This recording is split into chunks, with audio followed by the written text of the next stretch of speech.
어떻게 저렇게 남편이 운전기사인데 창피하지 않느냐고. 아무 문제 없다고. 우리 남편은 저 운전하는 걸 너무너무 좋아한다고. 그러니까 이 사람들은 자기가 교수고 남편이 운전기사라도 그 운전기사라는 것 자체가 하나도 안 창피한 거예요. 근데 우리나라 만약에 아내가 대학 교수인데 남편이 노란 학원차 운전하고 다니면은 창피할 것 같아요? 안 창피할 것 같아요? 우리 뭐라 그럴까? 당신 관도 그냥 내 얼굴로 그냥 살아. 아마 분명히 그럴 거예요. 우리나라는요, 머릿속에 직업에 귀천이 있는 나라예요.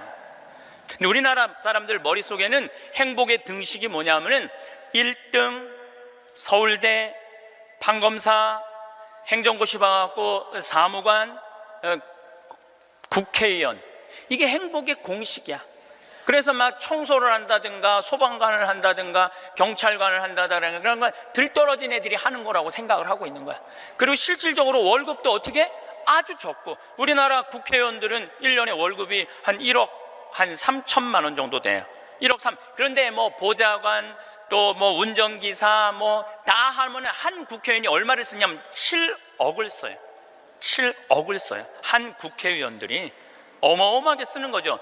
그런데 1000을 기준으로 하면 노르웨이 국회의원들은 일을 1000개를 하면은 우리나라 국회의원들은 그렇게 많은 돈을 벌고도 105개 정도밖에 안 한다. 돈은 돈대로 벌고 일은 하지 않는 거죠. 우리나라 애들 1살서부터 30살까지 안 행복해. 그럼 30살서부터 60살은 행복해요? 30살서부터 60살? 안 행복해. 왜 안 행복하냐면 이 30살서부터 60살은 자기 인생이 없어. 왜냐면 1살서부터 30살 된 자식들 뒷바라지 않으냐고. 자기 인생이 없는 거야. 그러니까 자기를 위해서 학원을 다녀봤던 적이 없어. 30살서부터 60살들은 기타 학원을 다닌다든지 피아노 학원을 다닌다든지 꽃꽂이 학원을 다닌다든지 나처럼 필라테스 학원을 다닌다든지 자기를 위해서 이런 학원을 다녀본 적이 없어. 자기 인생이 없어. 오로지 자식 뒷바라지 않으냐고. 그래서 헬리콥터 맘이라고 그러잖아요. 자식 뒤 뺑글뺑글 따라다니는 거야. 초등학교 유치원 따라다녀, 초등학교 따라다녀, 중고등학교 따라다녀, 심지어는 대학까지 따라다닌다는 거예요. 그래갖고 저기 커리큘럼 수업 과정 짜주군 엄마들 많아. 그리고 학점이 조금 나오면 교수한테 가서 따진다는 거. 우리 애 학점이 왜 요것밖에 안 주느냐고. 나중에 취직하려면 학점이 높아야 되는데. 군대도 뺑글뺑글한데요. 요즘 카카오톡이 돼갖고 엄마들이 애들 군대 생활을 볼 수 있대요. 그럼 애가 좀만 얼굴이 이상하면은 그 상사한테 그런대요. 왜 우리 애 얼굴이 이러느냐, 뭐가 문제가 있느냐. 그러니까 그 군대 가서도 엄마가 애를 책임져 주는 거야. 그래서 요새 군대 상사님들이요, 사병 돌보는 일보다 사병 엄마 돌보는 일이 더 바쁘대요. 심지어는 회사까지 따라다니는 거야. 애가 회사에 취직을 했는데 대리 진급을 못하면 부장한테 가서 따진다는 거. 우리 애가 뭐가 모자라서 대리 진급을 못하느냐고. 평생 자식주의를 뺑글뺑글 따라다니는 걸 뭐라고 그러냐면 헬리콥터 맘이라고 그래요. 헬리콥터 맘. 또 아버지들은 요즘은 많이 줄어들었지만 한동안은 기러기 아버지가 40만 명까지 있었어. 40만 명 기러기 아버지가. 이 기러기 아버지들은요, 자식들 한 달에 부인 것까지 하려면 700에서 1000만 원을 보내줘야 돼. 그러면은 보통 10년 정도 가 있으면요, 이 기러기 아버지는 10년 동안 인생이 하나도 없는 거예요. 자식도 없고 아내도 없고 돈도 없는데 뭐 돈만 버는 기계로 사는 거야. 그러니까 자기 인생을 못 사는 거. 30살서부터 60살들은 자기 인생이 없는 거예요. 근데 문제는 60살 때 30살 된 자식이 이렇게 말합니다. 엄마, 이제 엄마 인생 살아. 자기를 위해서 살아봤던 적이 없는데 내 인생을 살으라는 거야. 살 줄을 모르는데. 미국은 벼락에 맞아 죽는 사람이 1년에 한 1000명 돼요. 1000명인데 그 중에 950명은 살아나고 50명은 그냥 죽는데요. 근데 이 의사가 딱 죽었는데 자기 육신이 팍 쓰러지더래. 근데 영혼이 딱 빠져나온 거죠.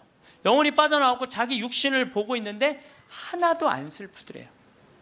내가 죽었네? 그냥 객관적으로 받아들이는 거지. 내 육신이 죽었네?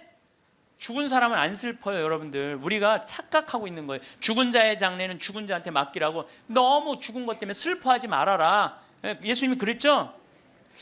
프랑스의 한 부인이 아들이 먼저 죽은 거야. 아들이 먼저 죽으니 얼마나 슬퍼요. 매일 울은 거야. 매일. 근데 하루는 환시에 젊은이들이 빛을 내고 하늘나라에서 예수님하고 행진을 하는데 자기 아들만 누더기같이 젖은 옷을 입고 그 끝에 한 걸음 한 걸음 힘겹게 걷더래요. 그래서 엄마가 물어봤대요. 얘야, 너는 왜 저 젊은이들은 저렇게 빛을 내고 아름답게 예수님하고 하늘나라에서 행진을 하는데 너는 왜 그렇게 힘들게 젖은 누더기 같은 옷을 입고 힘겹게 걷느냐? 그랬더니 아들이 하는 말이, 어머니, 난 얼마든지 저들하고 같이 예수님하고 행복하게 행진을 할 수가 있다. 그런데 어머니의 눈물이 내 옷을 적셔서 내가 한 걸음도 나갈 수가 없다. 어머니의 눈물이. 여러분들 죽은 사람들 슬퍼한다고 그 사람들을 위로하는 게 아니에요. 그 여러분들의 눈물이 죽은 사람들을 붙잡을 수가 있는 거예요. 황창현 신부님의 행복특강, 지금 바로 시작하겠습니다. 영상이 마음에 드신다면 구독, 좋아요, 알림 설정 부탁드립니다. 요양원 가는 시대, 자신을 버리고 간 아들에게 남긴 아버지의 마지막 말도 함께 들으시면 좋겠습니다. 우리는 직업에 귀천이 없다고 이야기합니다. 그런데 제가 소방관들의 삶을 조금 들여다보니까 직업에 귀천이 있더라고요. 우리 한국 사회에서는 이번 여름에 알래스카 강의를 갔었는데 마침 소방관 팀장, 거기는 캡틴이라고 부르는데 팀장 집에 머무르게 됐어요. 그래서 너무 궁금하잖아요. 특별한 직업을 가진 분이니까. 그리고 미국에서 인기 직업 1위는 소방관이에요. 그래서 제가 물어봤어요. 보통 소방관 처음 되면은 월급을 얼마를 받느냐? 그랬더니 한 4천만 원 정도 받는데요. 연봉이. 그리고 1년 반 훈련이 끝나갖고 정식 소방관이 되면은 6,500만 원 정도를 받는데요. 근데 우리나라 소방관은 정식적으로 소방관 합격을 해갖고 임명을 받으면은 첫 월급이 얼마냐면은 140만 원이에요. 그리고 사람의 생명을 이렇게 건지는 소방관들이 연봉이 이런 거 저런 거 다 따져서 한 2,500, 많을 때는 3천만 원밖에 되지 않습니다. 우리 그 캡틴이라는 분은 은퇴를 하고 리타이어를 하고 다시 소방관으로 다시 재취직을 해갖고 미국은 그런 경우가 참 많아요. 일단 한번 은퇴하고 다시 그 자리로 가서 일하는 경우가 많아요. 그래서 그러면은 당신은 연봉이 얼마가 되냐 그러니까 저는 좀 많죠 그러더라고요. 그래서 얼마가 되느냐 그랬더니 한 1억 5천만 원 정도 됩니다 그러더라고요. 그러니까 미국에 가보면은요, 소방관 월급이 팀장, 캡틴 정도 되면은 1억 5천만 원 정도 돼요. 그리고 뉴욕 경찰, 뉴욕에 강의 갔을 때 내가 그런 거 궁금해 하잖아요. 얼마나 받나. 뉴욕 경찰은 연봉이 얼마냐 그러니까 뉴욕 경찰들은 경위 정도만 되면은, 경사 정도만 되면은 1억이 넘어간대요.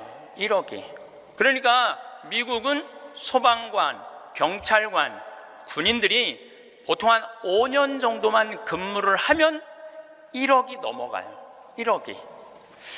제가 잠비아에 봉사활동 이렇게 갔을 때 나하고 같이 일을 하는 수녀님이 20년 전에 독일에서 유학을 했는데 장애시설, 복지학과 유학을 해갖고 장애시설에 많이 다녔대요. 근데 그 장애시설에 심리학과 여자 교수가 있었는데 퇴근할 때 보니까 그 운전기사랑 퇴근을 하더래요. 그래서 어떻게 운전기사랑 퇴근을 맨날 하느냐고, 저 사람 내 남편이라고. 심리학 교수면은 20년 전만 해도, 우리 지금도 심리학 쪽 공부를 했다 그러면은 사회적으로 최고의 직종인데, 아니 당신은 교수고 심리학 교수고 의사인데도 이렇게 대단한데 어떻게 저렇게 남편이 운전기사인데 창피하지 않느냐고. 아무 문제 없다고. 우리 남편은 저 운전하는 걸 너무너무 좋아한다고. 그러니까 이 사람들은 자기가 교수고 남편이 운전기사라도 그 운전기사라는 것 자체가 하나도 안 창피한 거예요. 근데 우리나라 만약에 아내가 대학 교수인데 남편이 노란 학원차 운전하고 다니면은 창피할 것 같아요? 안 창피할 것 같아요? 우리 뭐라 그럴까? 당신 관도 그냥 내 얼굴로 그냥 살아. 아마 분명히 그럴 거예요. 우리나라는요, 머릿속에 직업에 귀천이 있는 나라예요. 그래갖고 수녀님이 너무 놀래니까 거기서 한 가지 더 얘기, 내가 너무 놀래니까 수녀님이 더 놀라운 일이 있다고, 우리 장애 시설에 청소하는 아줌마가 있었대요. 맨날 와서 창문 닦고 아주 즐겁게 노래도 하고. 근데 하루는 동양 수녀님이니까 수녀님 우리 집에 초대하고 싶다고. 그래서 그 청소하는 아줌마 집에 갔대요. 갔는데 집이 대궐처럼 으리으리하더래요. 근데 딱 나오는데 그 집 청소하는 아줌마가 이런 대궐집에 청소하는 그 뒷방에 있나? 갔는데 그 청소하는 아줌마가 알아볼 수 없을 만큼 귀부인의 옷을 입고 딱 나오더래요. 그래서 수녀님 너무 놀래갖고 어떻게 된 거냐고 그랬더니 나는 사실은 내 남편이 철도 청장이라고, 이 독일의 철도 청장인데 나는 청소하는 게 너무너무 즐거워서 내가 청소하러 가는 거라고. 그러니까 자기 남편이 철도 청장이라도 자기가 청소하는 게 하나도 안 창피한 거예요. 우리나라 지금 철도 청장 부인이 지금 무슨 동방자애 학교 가갖고 청소하고 앉아있다고 그러면 그 월급 다 받는데, 그래갖고 그 월급 받아갖고 그 부인은 어떻게 하느냐 하면은 기부를 한대, 도네이션을 한대요. 자기 너무너무 즐겁다고. 그러니까 직업에 귀천이 없어요. 그 우리 알래스카에서 내가 한 일주일 동안 그 집에서 지냈는데, 이 캡틴은 요트가 있어, 집에. 요트. 그리고 그 캠핑카 있죠? 차 안에 침대도 있고 음식도 해 먹을 수 있는 캠핑카도 있고. 그래서 나하고 동갑이에 또 그 친구가 신부님 여행 가자 그래서 정말로 요트도 타보고 캠핑카도 타보고, 우리나라의 소방장 정도, 팀장 정도인데 그렇게 행복하게 잘 살고 있더라고요. 근데 우리나라 사람들 머릿속에는 행복의 등식이 뭐냐면은 1등 서울대, 판검사, 행정고시 봐갖고 사무관, 국회의원, 이게 행복의 공식이야. 그래서 막 청소를 한다든가 소방관을 한다든가 경찰관을 한다든가 그런 건 들떨어진 애들이 하는 거라고 생각을 하고 있는 거야. 그리고 실질적으로 월급도 어떻게? 아주 적고, 우리나라 국회의원들은 1년에 월급이 한 1억 한 3천만 원 정도 돼요. 1억 3. 그런데 뭐 보좌관 또 뭐 운전기사 뭐 다 하면 한 국회의원이 얼마를 쓰냐면 7억을 써요. 7억을 써요. 한 국회의원들이 어마어마하게 쓰는 거죠.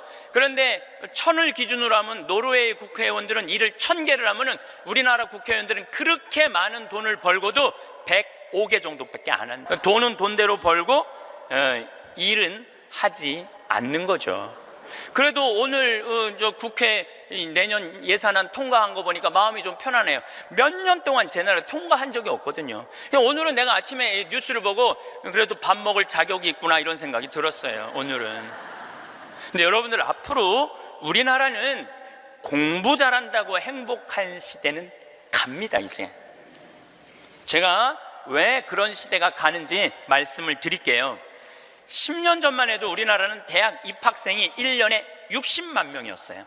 60만 명. 근데 2020년에는 대학 입학생들이 1년에 몇 명이냐면 30만 명으로 줄어들어요. 그러면 지금 우리나라 대학이 한 400개 되는데 2020년부터는 대학이 어떻게 줄어들 것 같아요? 300개, 200개 줄어들어요. 그럼 공부 잘해갖고 교수한 분들 다 어디 갈 것 같아요? 다 실직자 돼요. 그러니까 이놈의 새끼야, 공부 열심히 해, 너 공부해야지 먹고 살아, 이런 시대는 끝나요.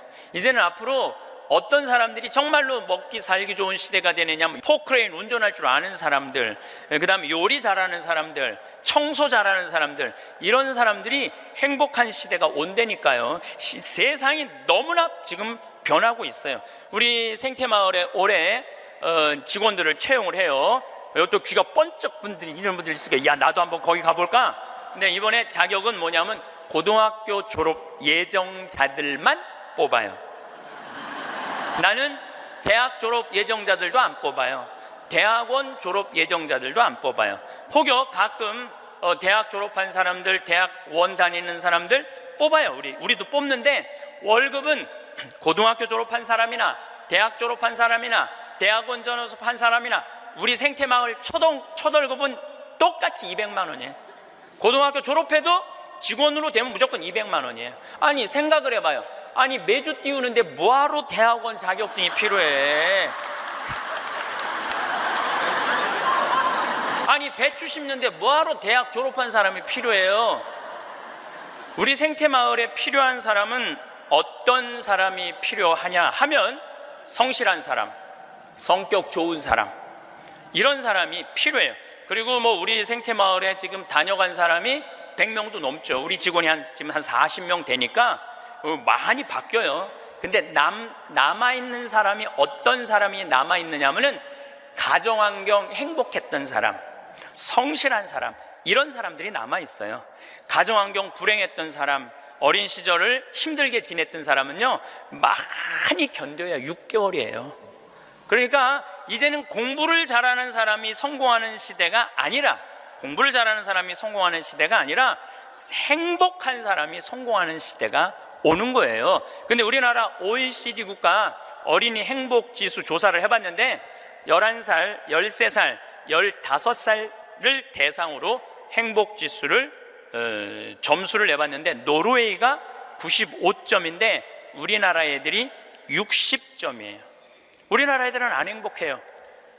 이거 OECD 국가 중에 우리나라가 꼴등이에요. 심각합니다.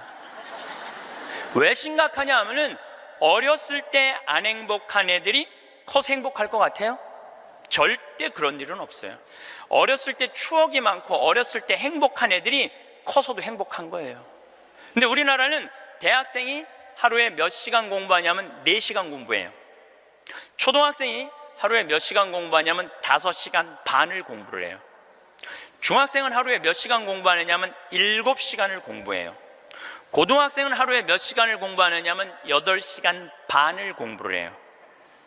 그럼 여러분들 하루에 8시간 반을 공부한다고 그러면은 밥 먹는 시간 1시간, 1시간, 1시간, 3시간 빼고, 그것도 못 먹는다고 그러긴 하지만은, 그리고 학교 가는 시간 빼고, 그러면은요 애들은요 잠자는 거 빼고는 공부만 하는 거예요. 그러니까 얘네들은 엄마, 아빠, 형제들이랑 먹고 마시고 놀 시간이 없어요. 제가 지난 시간에도 말씀드렸지만은 이 세상에 가장 중요한 일은 뭐냐면은 먹고 마시고 노는 일이에요. 근데 우리나라 초등학교, 중고등학교 아이들은 엄마, 아빠랑 먹고 마시고 놀 일이 없어요. 그러니까 커서도 엄마, 아빠하고 추억이 하나도 없는 거예요. 행복했던 순간도 없고. 미국 애들은, 초등학교 애들이, 우리나라 애들은 5시간 반 공부하는데 미국 애들은 초등학교 애들이 하루에 몇 시간 공부하느냐면 2시간 반 공부해요. 그러니까 이거는 공부하는 흉내만 내는 거야. 그 얘네들은 계속 먹고 마시고 노는 거예요. 계속. 제가 미국 강의를 가보면은요 얘네들이 하는 거는 정말로 먹고 마시고 노는 일이에요. 유럽, 북유럽 애들은 말할 것도 없고 학교 가서도 계속 놀아요. 우리처럼 학원 가갖고 영어, 수학 막 계속 뭐 글쓰기, 뭐 웅변 그런 걸 하는 게 아니라니까요. 그런데 놀랍게도 핀란드 고등학생은 하루에 4시간 공부하는데 우리나라 애들은 하루에 8시간 반을 공부를 해요. 그런데 수학 점수가 핀란드 애들은 544점이고 우리나라 애들은 542점이에요. 4시간 공부하는 애들하고 8시간 반 공부하는 애들하고 수학 시험을 보는데 누가 더 잘 보느냐면은 핀란드 애들이 훨씬 잘 본다는 거예요. 이게 무슨 얘기냐면 여러분들이 자녀들 학원 보내는 거 다 쓸데없는 데다 보내고 있는 거예요. 그 시간에 애들이 학원 가서 뭐 할 것 같아요? 휴대폰 갖고요 게임하고 친구들하고 노는 거예요.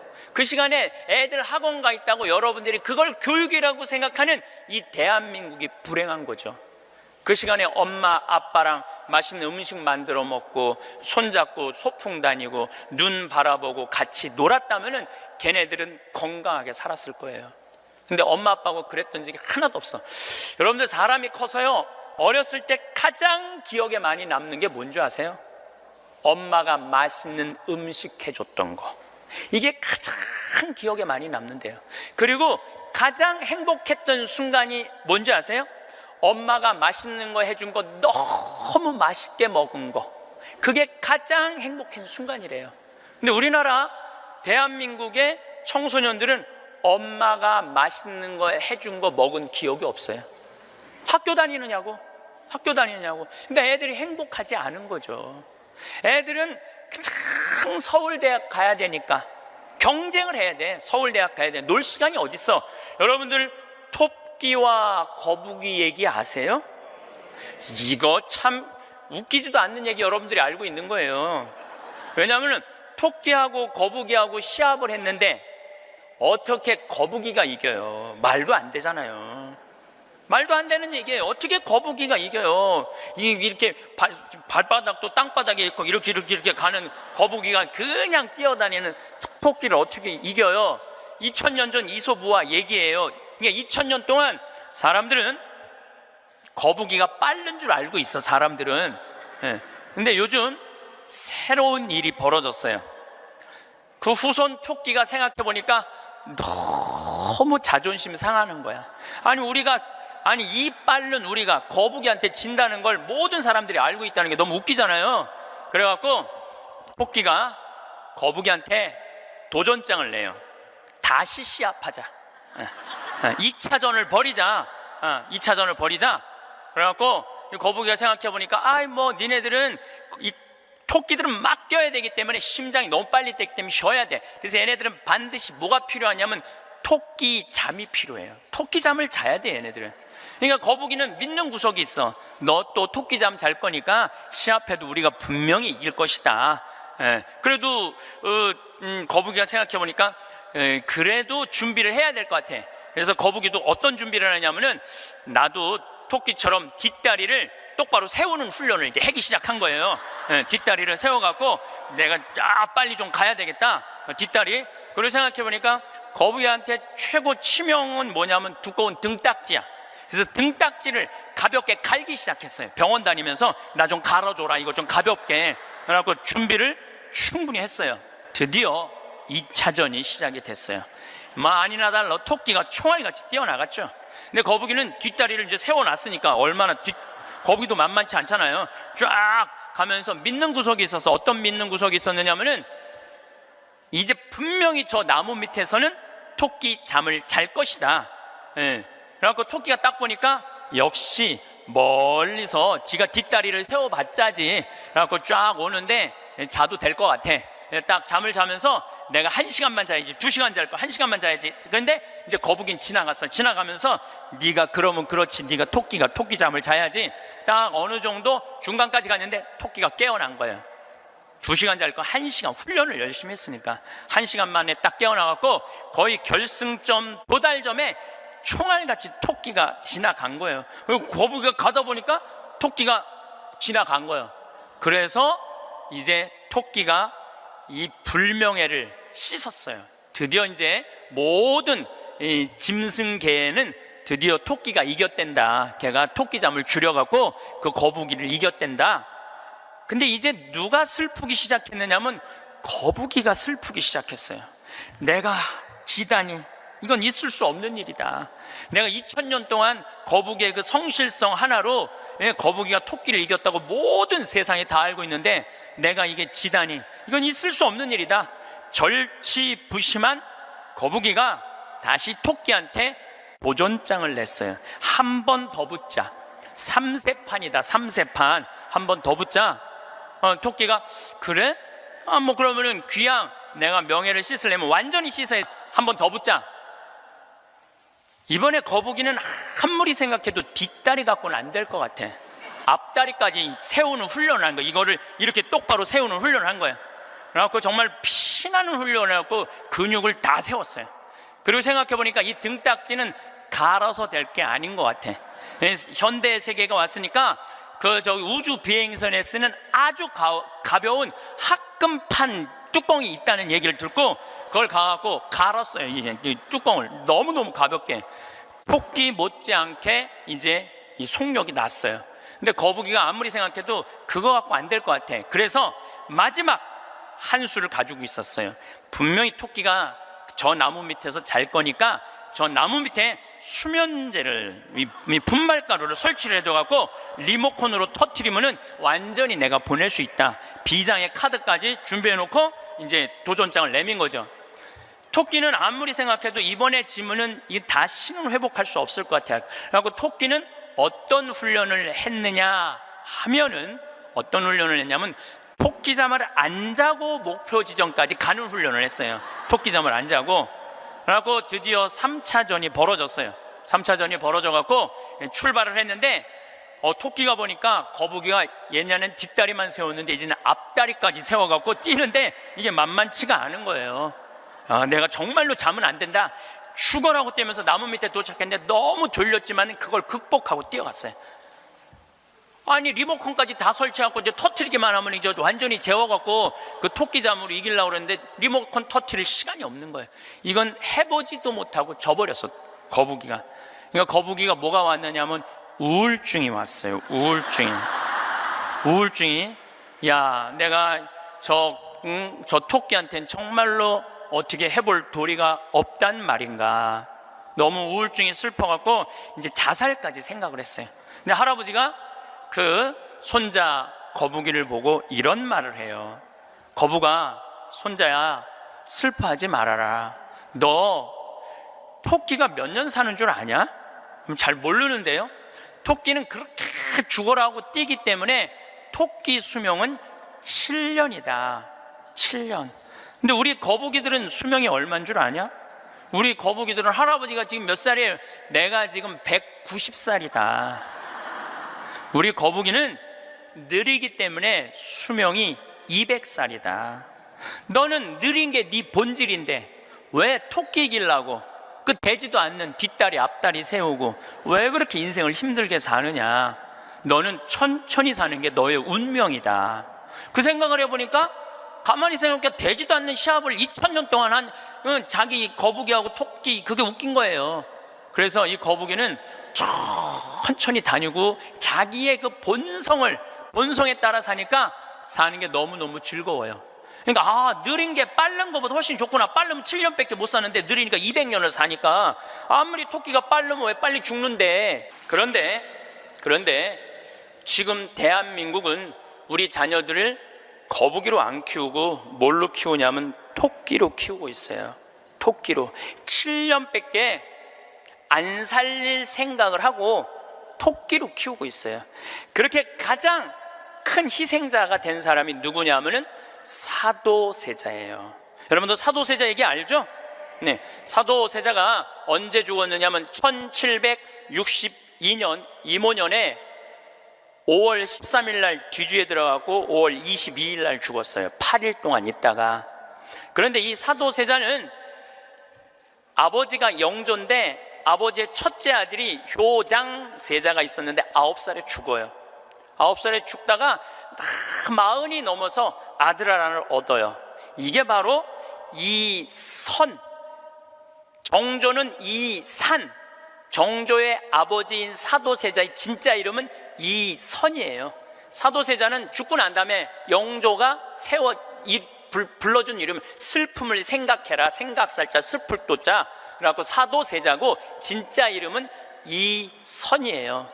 그러니까 40이 넘어서 아들을 하나 얻었으니까 효장세자가 죽고 난 다음에 너무너무 슬펐는데 이 영조는 이 아들이 너무너무 귀했던 거야. 그래갖고 2살에 사도세자 책봉을 해요.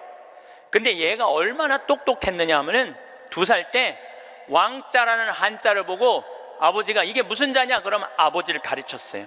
이게 아버지 자다. 왕자를 보고. 세자짜리를 보고 이거는 무슨 자냐, 이건 나다.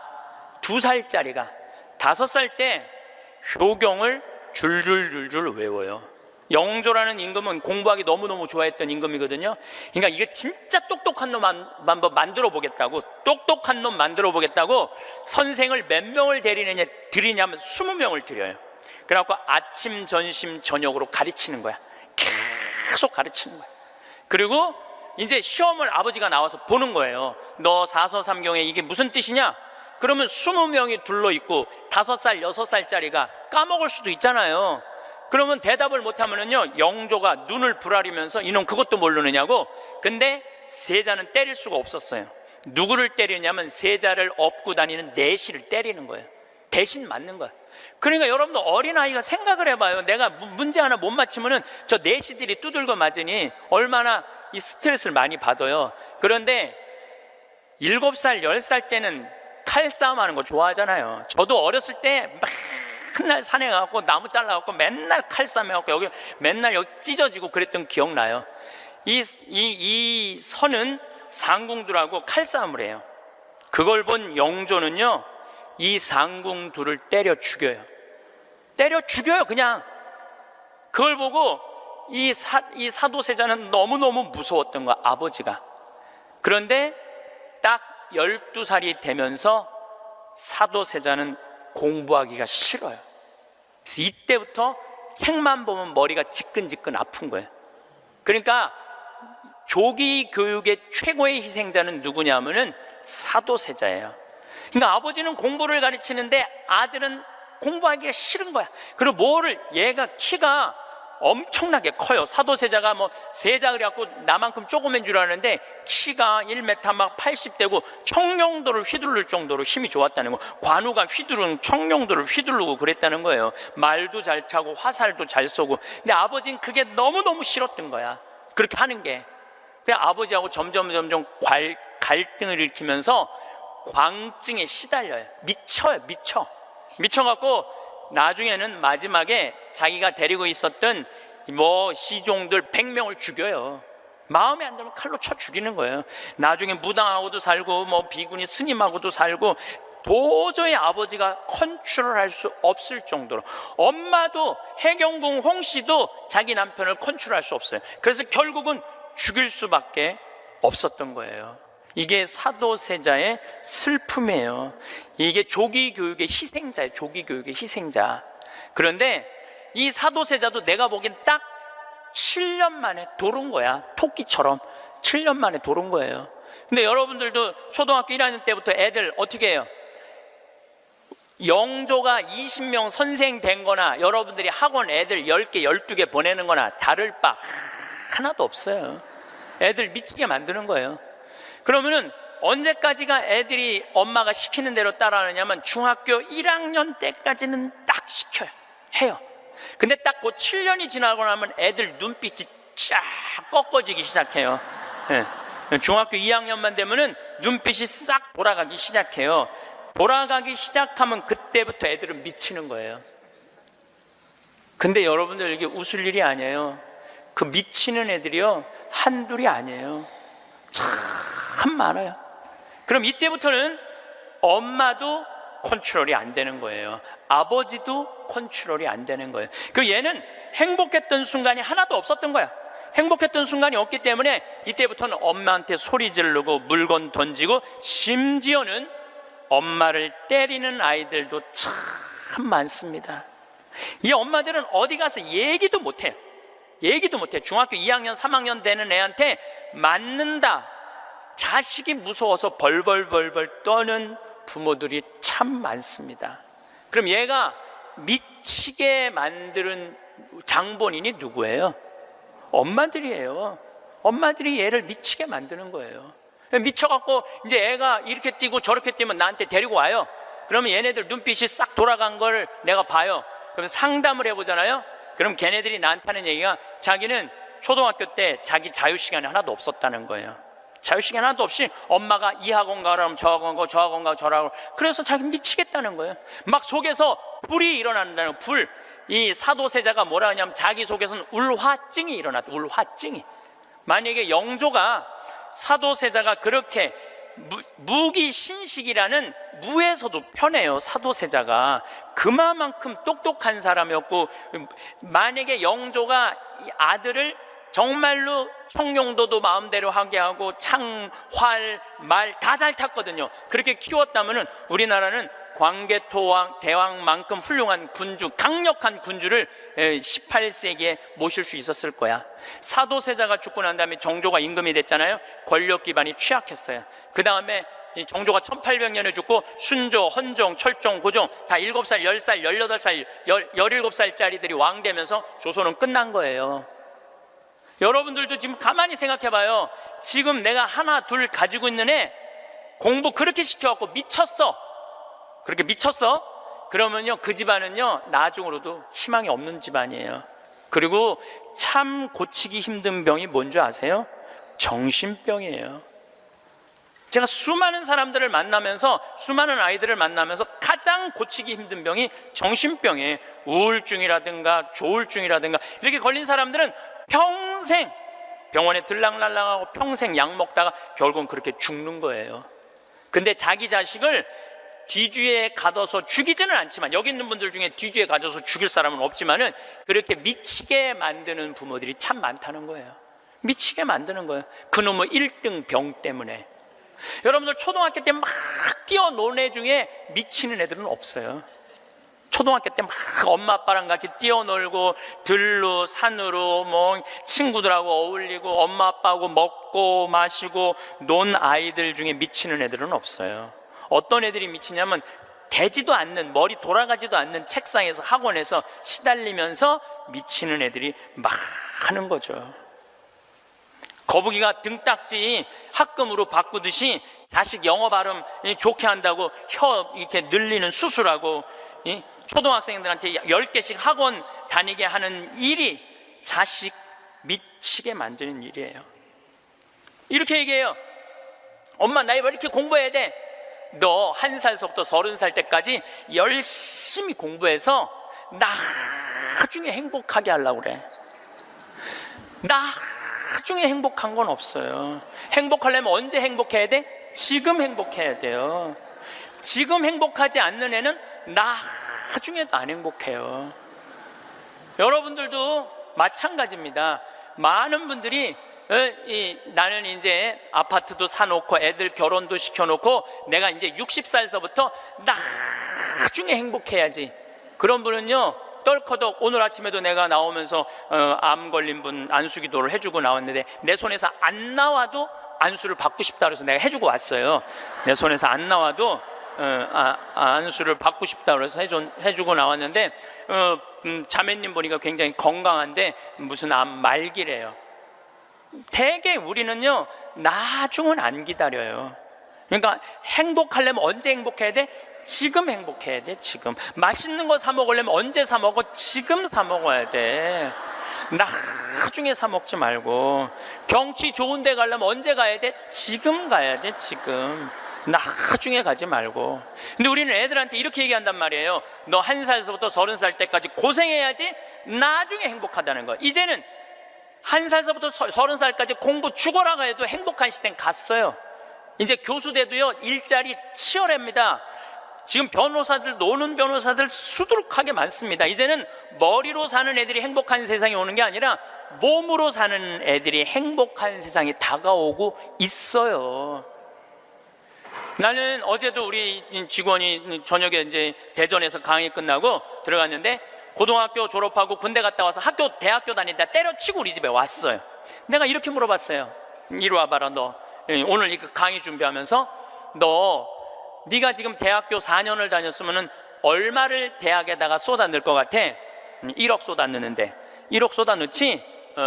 근데 너 이제 대학 안 다니니까 1억은 이제 모아놓은 거 아니야? 그럼 그 1억 너한테 안 쏟아놓으면 엄마는 그 돈 갖고 뭐 할 것 같아? 엄마는 노후대책연금 붓겠죠. 그래, 엄마는 노후대책연금 붓고 넌 1억 저축하고 벌써 니네 집은 2억 벌은 집이다. 대학을 안 다니면 안 다닐수록 돈을 버는 거다. 근데 너 지금 내가 이번에도 월급을 한 1년 안 됐는데 30, 40만 원 올려줬어요. 우리는 5년만 근무하면 무조건 300만 원씩 받을도록 내가 해주는 거예요. 그럼 너 지금 5년, 4년 근무하면 너 1억 모은다. 기숙사에서 먹고 자고 쓸 일도 없고, 거기는 해만 떨어지면 돈 쓸 데도 없어요. 예. 너 그러면은 4년 동안 딴짓 안 하고 착실히 돈 벌으면 너 1억 버는 거야. 그럼 넌 30 전에 2억짜리 아파트 살 수 있는 거야. 우리나라 지금 대학 나온 45만 명 졸업하는데 제대로 된 직장에 취직하는 숫자가 몇 명이에요? 5만 명밖에 안 돼요. 40만 명은 2년, 3년 빈둥빈둥거리고, 심지어는 엄마 아버지가 애들 때문에 경비에 나가갖고 그거 해갖고 애들 생활비 대주고 뒷돈 대주고 그러고 있는 거예요. 그러니까 지금 여러분들, 지금 대한민국에서 없애버려야 되는 건 내가 보기엔 대학이야. 대학만 없어지면 전부 일의 소중한 가치를 배우고 다 행복하게 살 수 있어. 아니, 대학 졸업하고 딱딱딱 취직하면은 내가 왜 대학을 귀하게 여기지 않아요? 대학 졸업하는 애 거의 반 이상은 빈둥빈둥 놀고 있는데. 그러니까 우리나라 할머니 60, 70 된 분, 머리 나쁜 몸으로 살 놈한테 돈 쏟아 넣느냐고. 세계 빈곤율, 노인 빈곤율이 우리나라가 1위예요. 1위. 돈이 없어요. 다른 나라 사람들은 나이를 먹으면 얼마나 럭셔리하게 사는데요.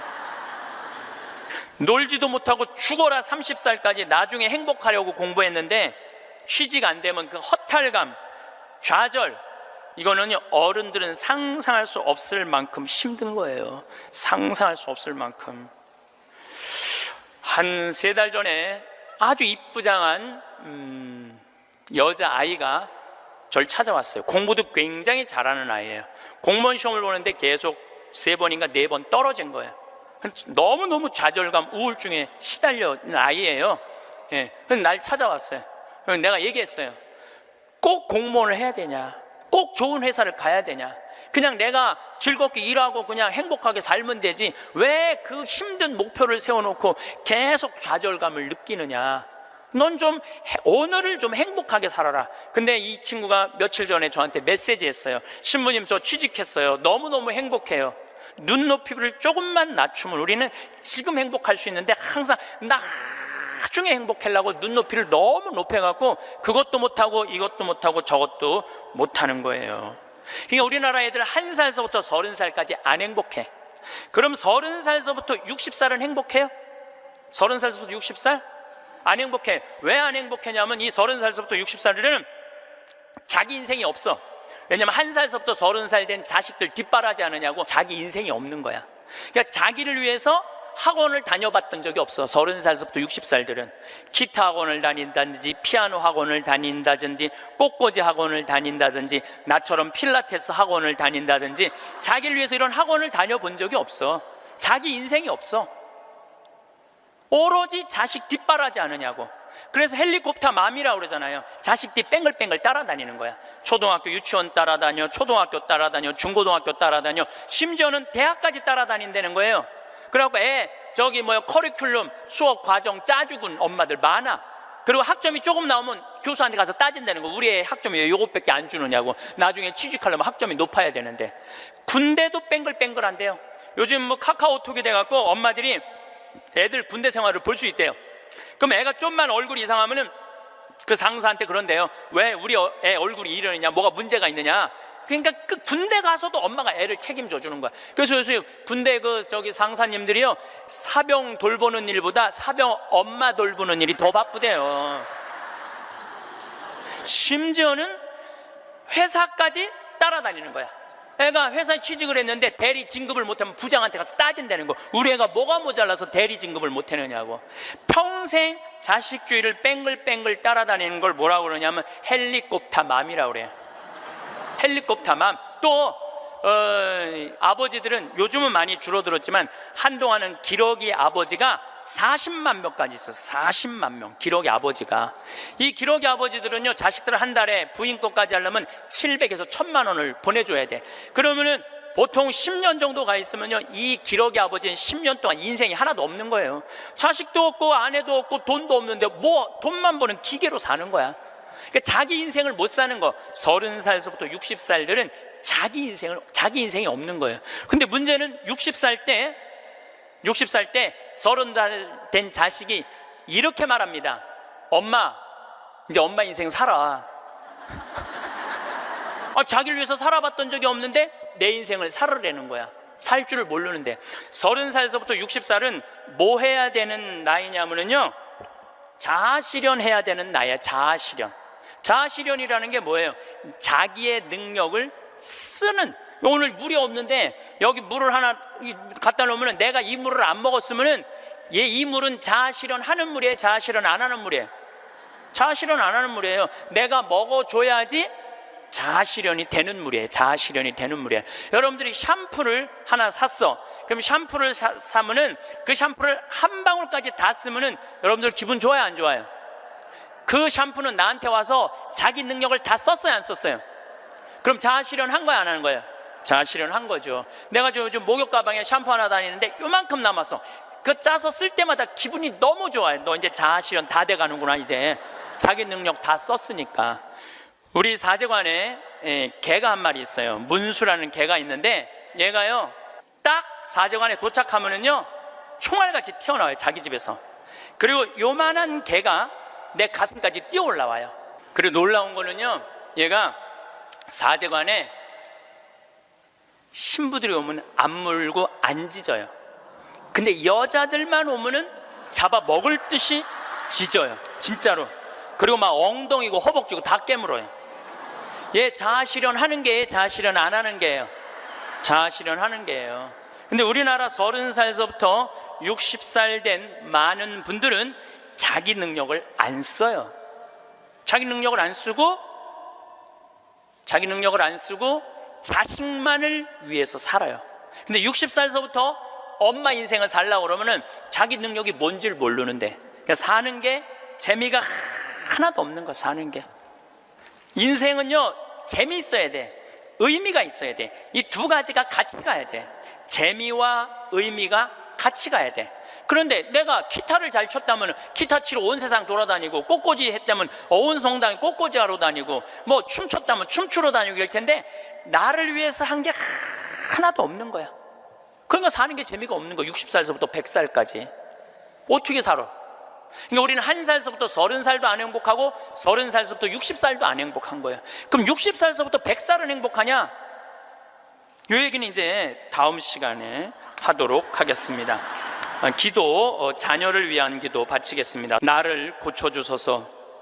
가끔 자녀를 나의 투자의 대상으로 여기는 착각을, 나의 삶을 자녀에게서 보상받으려는 유혹을, 다 너를 위한 것이다 라고 하면서 궁극적으로 자신을 위했던 이기심을, 그리하여 자녀가 나에게 속해 있지만 내 것이 아님을 깨닫게 해주소서. 나로 하여금 부모로서의 권리보다는 의무로, 자녀의 성장보다 내가 먼저 성숙해짐으로 그들을 훈계하게 하소서. 자녀를 이끌어주되 강요하거나 협박하지 않으며, 사랑하는 자녀들을 돕되 대가를 기대하지 않으며, 자녀가 누릴 수 있는, 실패할 수 있는 자유와 선택할 수 있는 권리를 빼앗지 않게 해주소서. 자녀의 슬픔과 기쁨을 가볍게 취급하지 않으며, 자녀의 성공과 실패를 과소평가하지 않고, 자녀의 하찮은 질문에 진지하게 대답하게 하시고, 사소한 행동 방식도 존중함으로 존경받는 어른이 되게 해주소서. 그래서 유명한 사람으로가 아니라 유능한 사람으로, 인류의 사람으로가 아니라 유일한 사람으로 우리의 자녀들이 자라가게 해 주소서. 그리고 그 빛을 느끼는 순간 너무 행복하고 존재에 충만한 평화, 충만한 완전한 사랑을 느껴갖고 너무너무 행복하다는 거예요. 그런데 더 놀라운 거는 그 빛 앞에 섰을 때 자기의 살아온 인생 전부 다가 한순간에 다 펼쳐진다는 거예요. 한순간에 다 펼쳐져서 자기 지은 죄가 너무 크면은 그 앞에 너무 부끄러워서 서질 못한다는 거예요. 예수님이 뭐라고 그랬어요? 너희들 하느님이 심판하는 게 아니다. 너희들이 저지른 죄가 그 죄가 너희를 심판할 것이다. 그랬잖아요. 하느님은 심판하시는 분이 아니에요. 하느님은. 그러니까 너무 부끄러우면 그 빛 앞에 나서지를 못한다는 거예요. 그리고 또 이제 그곳에 간 사람들이 느끼는 게 뭐냐면 죽은 형제 친척들이 이 다볼산에서 예수님이 거룩한 변모할 때 얼굴은 해와 같이 빛나고 옷은 몸은 어떤 마전장이도 만들 수 없을 만큼 빛났다 하듯이 그렇게 빛나는 형제 친척들이 있다는 거예요. 그리고 그냥 아름다운 정원, 아름다운 꽃, 너무 아름다운 나무, 아름다운 음악 이런 걸 공통적으로 보는 거예요. 1,500만 명 중에서 이 또 죽은 사람들 중에서 다 하늘나라를 경험하는 게 아니에요. 그 중에서도 10%에서 15%만 경험을 하는 거예요. 나머지는 의식이 없고 10% 내지 15%만 죽음 이후의 세계를 경험하고 돌아오는 거예요. 근데 그 사람들이 자기네들이 거기 갖고 대개는 오고 싶지 않대요. 하늘나라 간 사람 특징이 뭐냐면은 오고 싶지 않은 거야. 왜? 거기 너무 좋아서. 그런데 아직은 네 때가 되지 않았다. 네 때가 되지 않았기 때문에 넌 다시 가야 된다. 난 가기 싫다. 가야 된다. 이렇게 실갱이를 하다가 되게 돌아온다는 거예요. 돌아와서 이 세상에 딱 보면은 사람의 모습이 바뀐다는 거예요. 삶이 하늘나라를 보면은 저는 최초의 심폐소생술자는 예수님이란 생각을 해요. 여러분들 회당장 야이로의 딸 죽었을 때 예수님 살려냈죠? 예. 이게 그냥 있는 일이 아니에요. 다 성소 안에 있는 거예요. 다 성소 안에. 그 다음에 나자렛이라는 동네가 있고 건너편에 나인이라는 동네가 있어요. 그 나인의 과부의 아들이 죽어요. 들로 메고 가는데 너무 슬퍼하니까 예수님 뭐라 그래요? 내려놔라. 죽은 게 아니다. 그리고 살려내잖아요. 아마 심폐소생술 하지 않았을까 그런 생각 들어요. 그래서 멀쩡한 아들 살려내잖아요. 또 저기 나자로 마리아 마르타 오빠 죽은 지 4일 만에 살려내요. 요즘도 뭐 4일 만에 살아난 사람, 일주일 만에 살아난 사람 많듯이 4일 만에 살려내요. 죽은 나자로를. 그러니까 최초의 심폐소생술자는 제 생각에는 예수님이라는 생각이 들어요. 근데 옛날에도 죽었던 사람들이 많이 살아났어요. 옛날에도 죽었던 사람들이 많이 살아났어. 근데 문제는 뭐냐면은 내가 강원도 평창에서 죽었다 살아났어. 그러니까 옛날에는 전화도 없고 핸드폰도 없고 아무것도 없었잖아요. 그리고 우리 동네 사는 데는 배 타고 들어왔거든요. 그 강이 있어갖고. 그러니까 그 산골짜기에서 이러는 거, 나 죽었다가 살아났다, 나 죽었다 살아났다. 그러다 그냥 죽었어. 아무도 몰라, 아무도. 근데 요즘은 시대가 발달하면서부터 죽었다가 살아난 사람들이 말을 하기 시작하는 거예요. 내가 죽었다가 살아났다. 근데 이게 한두 명이 얘기하는 게 아니거든. 우리가 아는 유명한 사람들 중에 죽었다 살아난 사람들, 여러분들 누구나 다 아는 사람이 있어요. 우리 어렸을 때 기동순찰대라는 미국 드라마가 있었어요. LA 기동순찰대. 근데 거기에 주인공 에스트라다라는 남자아이가 영화를 찍다가 그 드라마를 찍다가 그 오토바이 속에서 타고 죽어요. 죽었다가 살아나요, 이 사람이. 수술실에서 의사가 맥박이 뛰지 않고 동공이 풀리고 심장이 멎고 이 뇌파가 쫙 해갖고 사망입니다. 다 덮어놨어. 근데 다시 살아난 거예요. 살아나서 제가 말한 빛을 보고 죽었던 아름다운 음악, 정원 이걸 다 본 얘기를 하는 거예요. 에스트라다. 또 유명한 샤론 스톤. 샤론 스톤도 죽었다 살아나고 엘리자베스 테일러도 죽었다 살아나고 한두 명이 얘기하는 게 아니에요. 수많은 사람들이 얘기를 하고 더욱이 제일 미치는 게 심장 전문의들이에요. 심장 전문의들 심장마비로 죽은 거 살려놨더니 이 사람들이 살아나갖고 이런 얘기를 하는 거예요. 내가 죽었다가 살아났다. 근데 죽었더니 영혼이 빠져나가더라. 한두 명이 얘기하는 게 아니에요. 그러니까 이 연구를 누가 하기 시작하느냐 하면 의사들이 하기 시작해요. 의사들이 시작해요. 최근에 연구 결과는 2주 전에 영국 사우스 햄프턴 대학의 샘 파니아 박사팀이 4년 동안 죽은 사람 2,060명, 죽었다 살아 돌아온 사람들 2,060명을 대상으로 연구를 했어요. 그랬더니 그 사람들이 대개 죽었다가 살아 돌아온 사람들 이런 얘기를 하는 거예요. 완전히 교통사고 나갖고 실려서 병원에 갔어. 그래갖고 완전히 계속 눈 감고 이제 계속 심장 이걸 했어. 그러고 살려냈어. 근데 살아난 사람이 한다는 소리가 나는 여기 들어와갖고 이 응급실에 들어와갖고 내 영혼이 빠져나갔다. 그래서 당신 나 지금 막 이걸 하는데 내가 뒤에 가서 보니까 당신 목에 점 있는 거 내가 봤다. 이 사람은 한 번도 이 의사를 본 적이 없는데 미치는 거죠. 옆에 간호사가 하는 얘기, 병원에 무슨 수술 도구 옆에 있는 얘기, 이 사람도 한 번도 본 적이 없는 사람인데 이 연구를 해보니까 이런 일들이 벌어지는 거예요. 그리고 대개 죽은 사람들은 5분 동안은 영원히 그 근처에 머물러 있다는 거예요. 5분 동안. 그러니까 여러분들 주위에서 만약에 누가 죽으면요, 5분 동안 말 잘해야 돼요.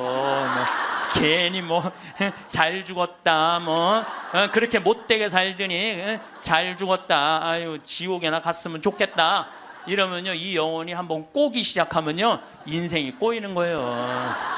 그러니까 여러분들 뭐라 그래야 돼? 5분 동안 좋은 데 가시라고, 잘 가시라고, 이런 게 정말 필요해요. 말 잘해야 돼요. 말 잘해야 돼요. 고든 알렌이라고 미국의 백만장자 금융업을 하는 사람이 있었어요. 근데 이 사람은 이 폐 질환으로 죽었어요. 죽었는데 하늘나라 올라갔는데 그 빛을 느끼는 순간 너무 불같이 뜨거운 감동을 느낀 거야. 여러분들 그 기도 열심히 할 때 하느님이 막 느껴질 때 막 온몸이 뜨겁고 막 불 같은 느낌 들 때 있지 않으세요? 그런 느낌 드시는 분들 계시죠? 저는 나도 그런 느낌을 받았는데 내가 제일 열심히 했을 때가 중학교 때였어. 중학교 때. 내 인생에 가장 열심히 했을 때 중학교 때. 지금 그 정도 열심히 했으면 아마 나 성인 됐을 거예요. 근데 제가 그때 기도 열심히 할 때 성당에 앉아갖고 하느님을 느끼는 느낌을 참 많이 받았어요. 하느님하고 일치되는 거. 그런데 너무 행복해갖고 시계를 보면요, 나는 10분 지났다고 봤는데 4시간씩 성당에 앉아있을 때가 많았어요. 그러니까 하느님 안에 머무를 때는 시간 가는 줄 모르는 거죠.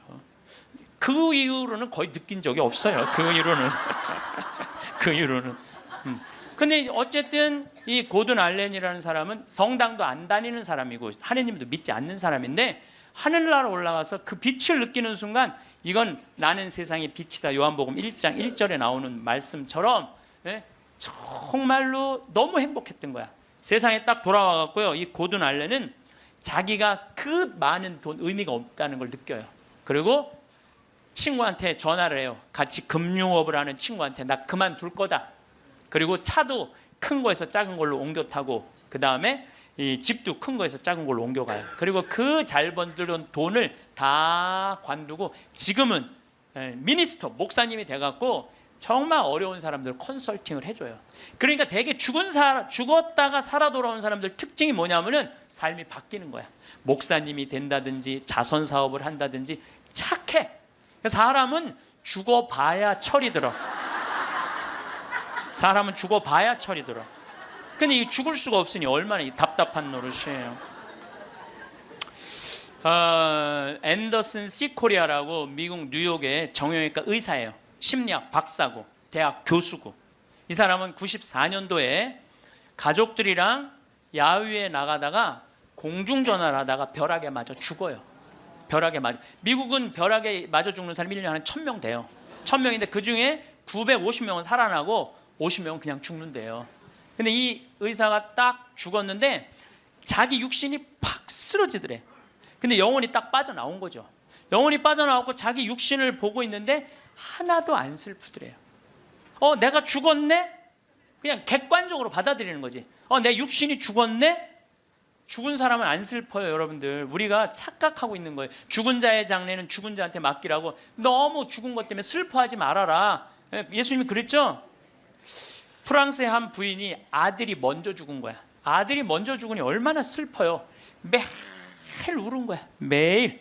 하루는 환시에 젊은이들이 빛을 내고 하늘나라에서 예수님하고 행진을 하는데 자기 아들만 누더기같이 젖은 옷을 입고 그 끝에 한 걸음 한 걸음 힘겹게 걷더래요.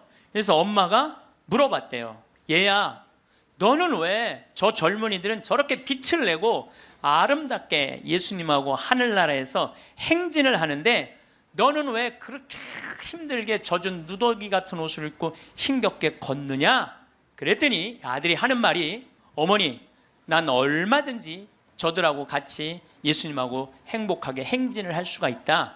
그런데 어머니의 눈물이 내 옷을 적셔서 내가 한 걸음도 나갈 수가 없다. 어머니의 눈물이.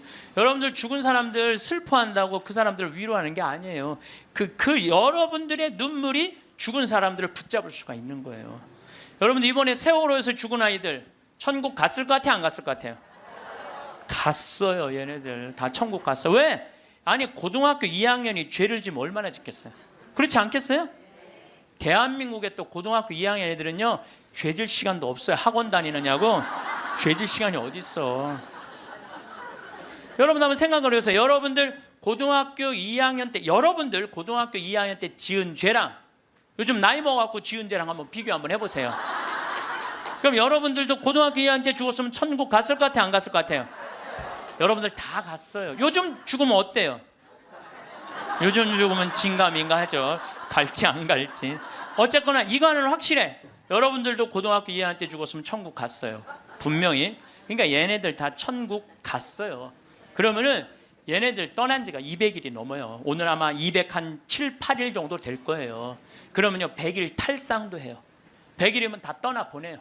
그럼 이 배가 침몰됐을 때 나는 그렇게 생각해.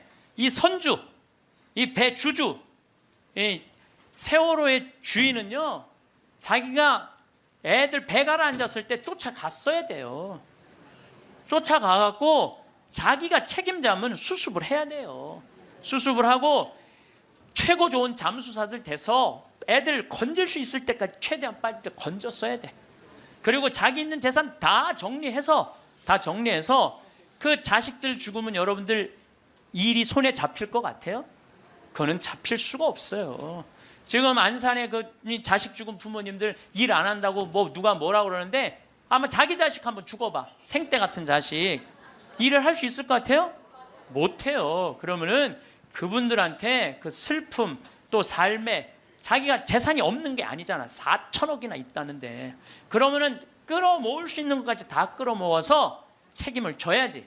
또 아이들 한꺼번에 죽었으니까 추모공원도 만들고 그 아이들만을 위한 추모공원 예쁘게 만들어서 그 부모들이 보고 싶을 때 언제든지 찾아갈 수 있도록 해줘야지.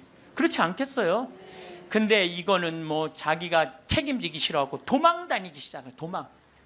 이게 말이 되는 소리야. 자기 사진 전시실 늘피려고 배 개조해갖고 배 빠진 건데 그걸 책임 안 지겠다고 이리 도망 다니고 저리 도망 다니고 그냥 막 또 도망 다녔고 못 찾을 때 또 국민들이 이거 죽은 거 아니냐 그랬더니 또 죽었더니 또 안 죽었다고 또 그러고 이건 죽은 것도 아니고 산 것도 아니고 책임진 것도 아니고 안 진 것도 아니고 이게 도대체 뭐 하는 거냐 이게요.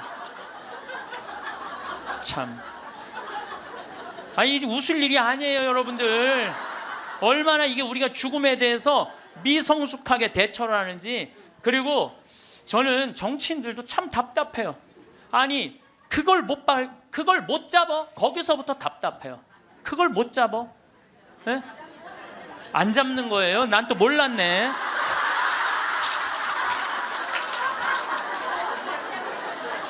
아니 애들한테 한을 심어주지 말으려면 부모한테 한을 심어주지 말으려면 빨리 밝혀야지. 책임질 사람 다 책임지고 200일이 지나서 겨우 협상법 타결했다고 그러고 100일이면 탈상을 한다는데 참 너무너무 저는 가슴이 너무 아파요. 내 동창 신부가 안산으로 발령을 받아갔어요. 근데 이번에 발령을 받아갔는데 그 본당에 가봤더니 그 식복사 자매님이 최초로 신고한 아이 엄마래. 식복사 자매님이. 근데 그분은 지역장도 하고 남편은 재분과장도 하고 성당 활동 열심히 했던 집이에요. 근데 그 자매가 아들이 죽고 난 다음에 사제관 식복사를 시작을 했대요. 네, 너무너무 열심히 살더래요. 그래서 본당신부 내 동창신부가 물어봤대요. 자매님은 왜 남들은 저렇게 슬프게 저렇게 있는데 여기서 이렇게 기쁘게 사제관 일을 하느냐고 했더니 이 자매님이 기가 막힌 말을 하더래요. 나는 내 반쪽이 하늘나라에 있기 때문에 그 반쪽을 위해서 기쁘게 살아야 된다고. 왜냐하면 나는 지금 이 세월호에서 304명이 세상을 떠났어요. 우리 학생들이 249명, 어른들이 55명이 세상을 떠났어요. 나는 이 단원고등학교 얘네들 지금 천국 접수했다고 믿어요. 천국 얘네들이 접수했어. 천국을 지금 아마 얘네들이 싹 천국 접수했을 거야 분명히. 그러면은요 우리가 이 아이들 하늘나라 혹시 못 갔다면 우리 열심히 기도해서 하늘나라 갈 수 있도록 기도해 줘야 돼요. 그리고 산 사람들은 그 아이들을 위해서 기쁘게 살고 반성할 거 반성하고. 근데 우리는 이것도 아니고 저것도 아닌 거예요. 그리고 부모님들 이 안산에서 하느님한테 맡겨야 돼요. 하느님의 자비에 아이들을 맡겨야 돼요. 남아프리카 공화국에서 12살 먹은 알도라는 소년이 교통사고로 죽어요. 엄마 아빠 앞에 타고 뒤에 4살짜리 12살짜리 알도가 교통사고 나는데, 교통사고 나는 순간 뒤에 있던 아들 둘이 바깥으로 날아가요. 날아가는데 엄마 아빠가 딱 차를 세우고, 이제 자식 없으니까, 차 뒤에 없으니까 가서 보는데 바로 앞에 4살짜리가 얼굴에 상처기만 좀 나게 있는 거야. 아유, 너 괜찮구나 그랬더니 이 친구 하는 말이, 엄마 난 이렇게 바깥에 튕겨져 나왔을 때 예수님이 날 받아갖고 여기다 놨다고. 예.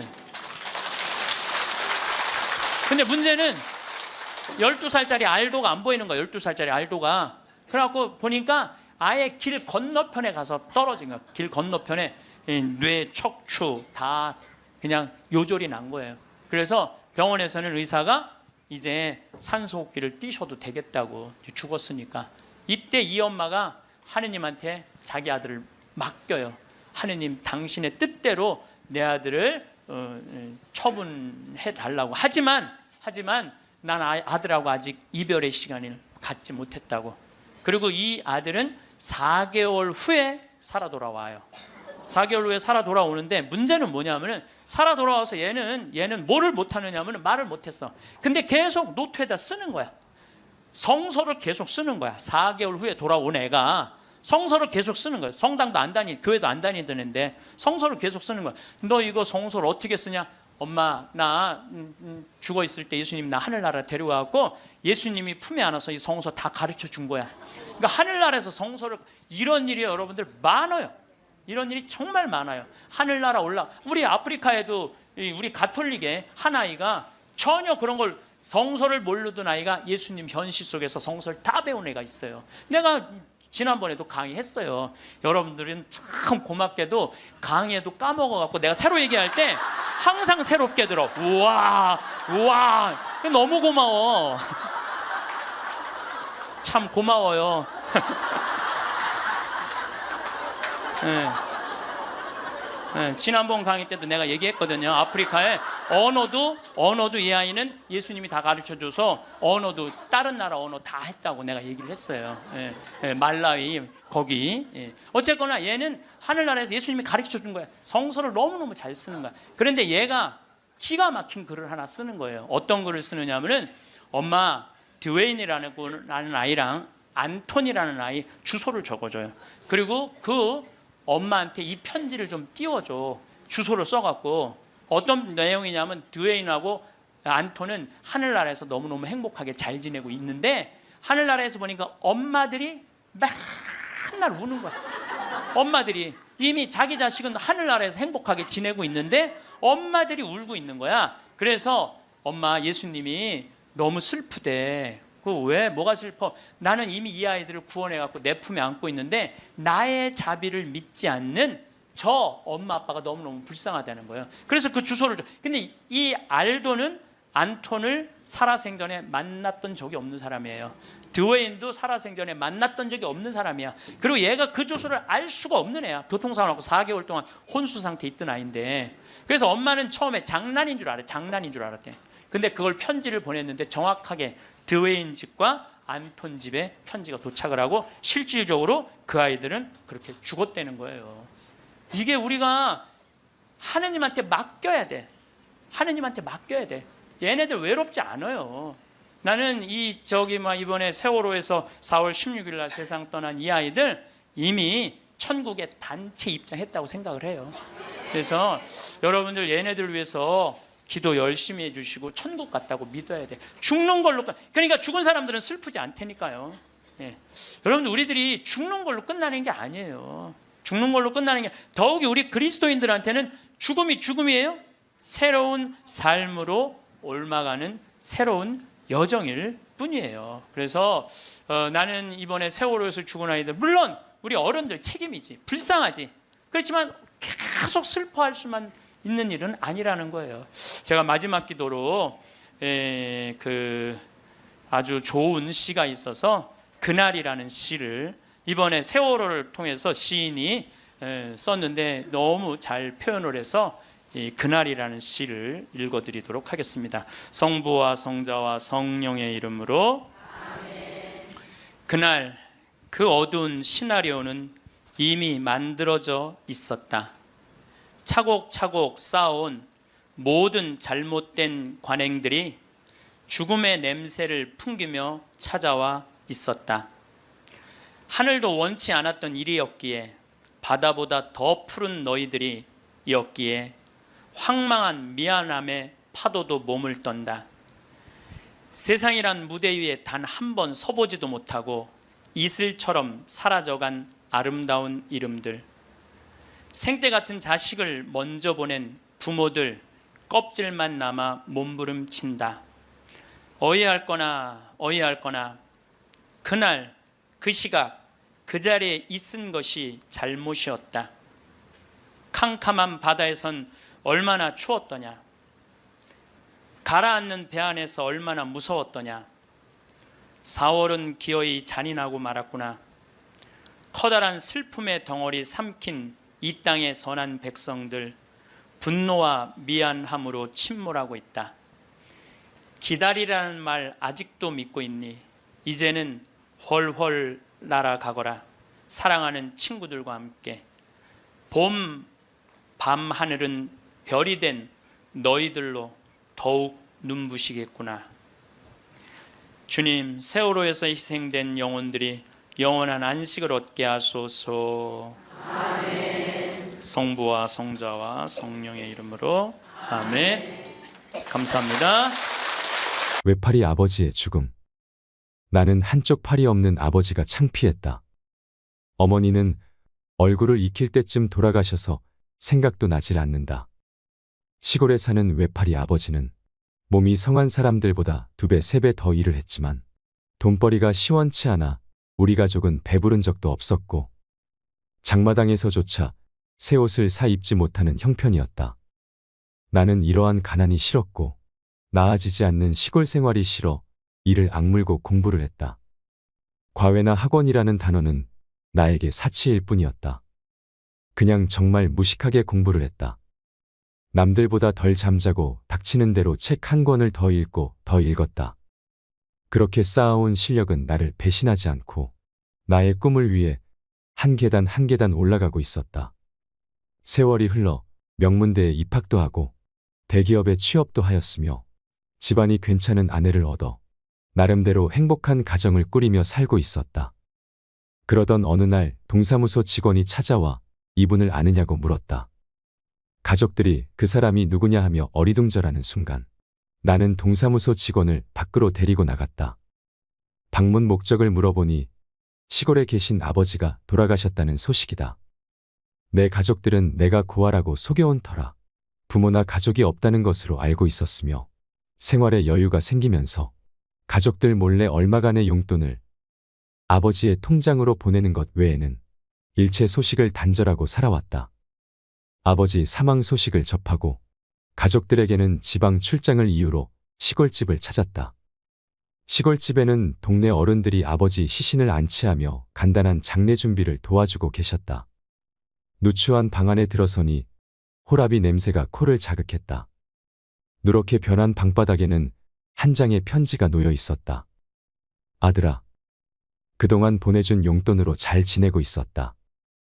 연락처도 없고 소식도 없었지만 너를 원망하지는 않았단다. 내가 외파리가 된 것은 내가 어릴 적에 뒷산에서 불발탄을 가지고 놀던 너를 발견하고 내 몸에서 불발탄을 빼앗아 던져버리는 과정에서 나의 한쪽 팔이 날아가는 사고를 당했던 것이란다. 이제 나도 나이가 들어 몸이 쇠약해져 가고 있구나. 너에게 따뜻한 밥 한 끼 배불리 먹이지도 못하고 명절 때 새 옷을 입히지도 못한 게 너무나도 한스럽구나. 미안하고 사랑한다, 아들아. 나는 아버지의 짧은 편지를 읽어내리면서 닭똥 같은 눈물을 하염없이 흘렸다. 외팔이 아버지를 어머니 산소 옆에 모시고 서울로 향하는 내내 가슴이 먹먹하고 한탄스럽고 죄스러움에 고개를 들지 못했다. 내 고향은 6.25 전쟁 당시 38선이 있던 곳으로 휴전을 앞두고 한 치의 땅이라도 차지하려고 아군과 적군이 치열한 공방전을 펼쳐진 전방 지역이라 불발탄이 많았던 지역이다. 아버지는 왜 나에게 말해주지 않으셨을까? 왜 돌아가시기 직전에서야 이토록 작은 종이 쪼가리에 당신의 아픔을 써내려 가셨던 걸까? 이것이 아버지의 사랑인 걸까?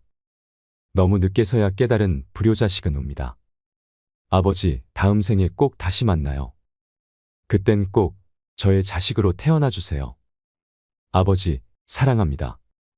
오늘은 조금 특별한 사연으로 시작해 보았습니다. 여러분은 자식이 두려운 적이 있으셨나요? 나이가 들면 겁이 많아진다고 합니다. 어릴 때는 무엇이든 자신감 넘치고 어떤 것도 잘 해낼 수 있을 것 같았는데 무심한 세월은 흐르고 흘러 초라하게 변해버린 내 모습을 보니 한없이 자감한집니다. 우리는 살아가면서 실체가 없는 불확실한 것들로 인해 매일 걱정하고 두려워하며 살아갑니다. 그렇다면 우리 부모들이 가장 두려워하며 걱정하는 것은 무엇일까요? 100세 시대에 지켜야 할 건강일까요? 아니면 생계를 해결해 줄 직업일까요? 누구도 책임져 주지 않을 노후일 수도 있을 것이고 부모도 대신 살아줄 수 없는 자녀의 미래일 수도 있을 것입니다.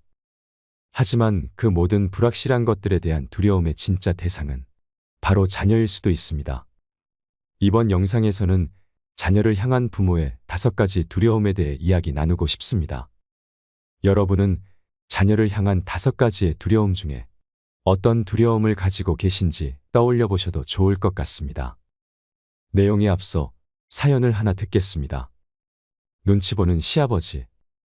위에 형님도 있으신데 왜 우리가 모셔야 하냐고. 엄마 돌아가시고 아버지 혼자 저렇게 계속 사시는데 이렇게 한 번만 부탁할게. 아주버님도 계시잖아. 아주버님은 대기업도 다니시고 우리보다 훨씬 잘 사시는데 왜 형편도 안 좋은 우리가 모셔야 하냐고. 다른 거는 뭐든 하자는 대로 다 할 테니까 제발 이번만은 부탁 좀 들어주면 안 될까. 저는 시아버지를 모시고 사는 며느리입니다. 어릴 적 남편은 엄청 개구쟁이였대요. 매일 사고치고 다니고 해서 아버님께서 매번 뒷수습하면서 다니셨다고 하더라고요. 또 한 번은 골목에서 놀고 있는데 지나가던 트럭에 받칠 뻔한 걸 아버님이 보시고 남편을 구하고 부딪히셨는데 그것 때문에 지금도 오른쪽 어깨를 잘 못 쓰신대요. 아버님이 제 남편을 늦게 낳으셔서 지금 아버님 연세가 68세입니다. 60세 넘으셨을 때도 노가다 하시면서 가족들 먹여 살리려고 고생만 하셨다네요. 남편은 군대 제대하고 26살 때까지도 놀고 먹었더랍니다. 노가다를 오래 하다 보면 시멘트 독이라고 하나요? 하여튼 그것 때문에 손도 쩍쩍 갈라지고 겨울만 되면 많이 아파하신다고 하더라고요. 평생 모아오신 재산으로 마련하신 조그마한 집 한 채도 아주버님이랑 남편 결혼할 때 집 장만해 주신다고 파셨고 그동안에는 전세방 얻어 사셨는데 어머님까지 돌아가시고 아버님 혼자 계신 거 보니 마음이 아파서 남편이 눈물이 자주 난다고 하더라고요. 전 살림하고 남편 혼자 버는데 한 달에 150만 원 정도 벌어옵니다. 근데 아버님이 오시면 아무래도 반찬도 신경 써야 하고 여러 가지로 힘들 것 같더라고요. 그때 저도 임신해서 3개월이었는데 남편이 아버님을 자꾸 모시자고 하는 거예요. 형님네는 아버지 절대 자기들이 못 모신다고 엄포를 놓으시고 이제 애들 고등학교도 들어가야 하는데 말도 안 되는 소리 말라고 호통을 치시더라고요. 그러고는 저희한테 은근슬쩍 떠넘기시더군요. 형편이 마냥 좋지가 않아서 힘들 것 같다고 하니 너흰 아직 애도 없으니까 너네가 모시면 안 되겠냐고 하시더라고요. 저희가 하는 말씀을 들으셨는지 시아버지께서는 늙으니 가봐야 집만 되고 눈치 보인다며 안 가련다 하시는 걸 저희 남편이 같이 가자고 설득해서 결국 넉 달 전에 모시기로 하고 자꾸 거절하는 아버님을 남편이 우겨서 모셔왔습니다. 모셔온 첫날부터 여러모로 정말 신경이 쓰이더라고요. 우리 아버님 매번 반찬 신경 써서 정성껏 차려드리면 그걸 드시면서도 엄청 미안해 하셨습니다. 가끔씩 고기 반찬이나 맛있는 거 해드리면 안 잡수시고 두셨다가 남편 오면 먹이더라고요. 어쩔 땐 저 먹으라고 일부러 드시지도 않고, 그리고 식사하시면 곧바로 들고 가셔서 설거지도 하십니다.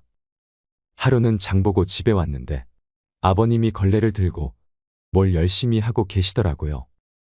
그냥 할 일도 없고 해서 청소 좀 하려고. 아니, 왜 아버님이 걸레질을 하세요? 얼른 이리 주세요, 빨리. 정말 괜찮대도 내가 이게 편해서 그래. 아버님 정말 왜 그러세요? 빨리 주세요. 결국 끝까지 청소를 다 하시더라고요. 제가 왜 모르겠어요. 이 못난 며느리 눈치 보시느라 그렇게 행동하시는 거 다 압니다. 저도 그래서 더 마음이 아파요. 남편이 몰래 아버님께 용돈을 드려도 그거 안 쓰고 모아 두셨다가 제 용돈 하라고 주십니다. 그리고 한 달 전쯤 언젠가부터 아버님께서 아침에 나가시면 저녁 때쯤 들어오시더라고요. 어디 놀러라도 가시는 것 같아서 용돈을 드려도 받으시지도 않고 그렇게 매일을 나가셨습니다. 그런데 어제 옆집 아주머니가 밖에서 저희 시아버지를 봤다는 거예요. 오다가 이 집 할아버지 봤는데 유모차에 박스를 실어서 가던데, 그 말을 듣자마자 밖으로 뛰쳐나갔습니다. 아버님을 찾으려고 이리저리 돌아다녀도 안 보이시더라고요. 너무 죄송해서 엉엉 울었습니다. 이렇게 눈치 없는 며느리가 있을까요? 아버지 찾으러 갔다 올게. 평소보다 일찍 들어온 남편도 그 말만 남기고 바로 나가버렸어요. 제가 바보였어요. 진작 알았어야 하는데.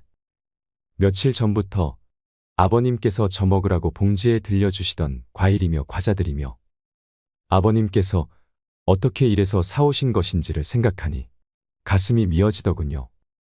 못난 며느리 눈치 안 보셔도 되는데 그렇게 불편하셨던지 아들집 오셔서도 편하게 못 지내시고 눈치만 보시다가 불편하신 몸 이끌고 그렇게 일하고 있으셨다니.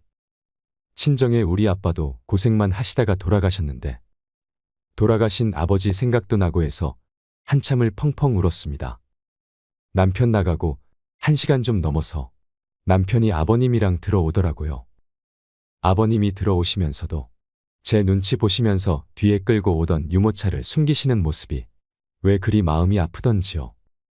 오히려 죄송해야 할 건 저인데 말이죠. 아버님 정말 죄송해요.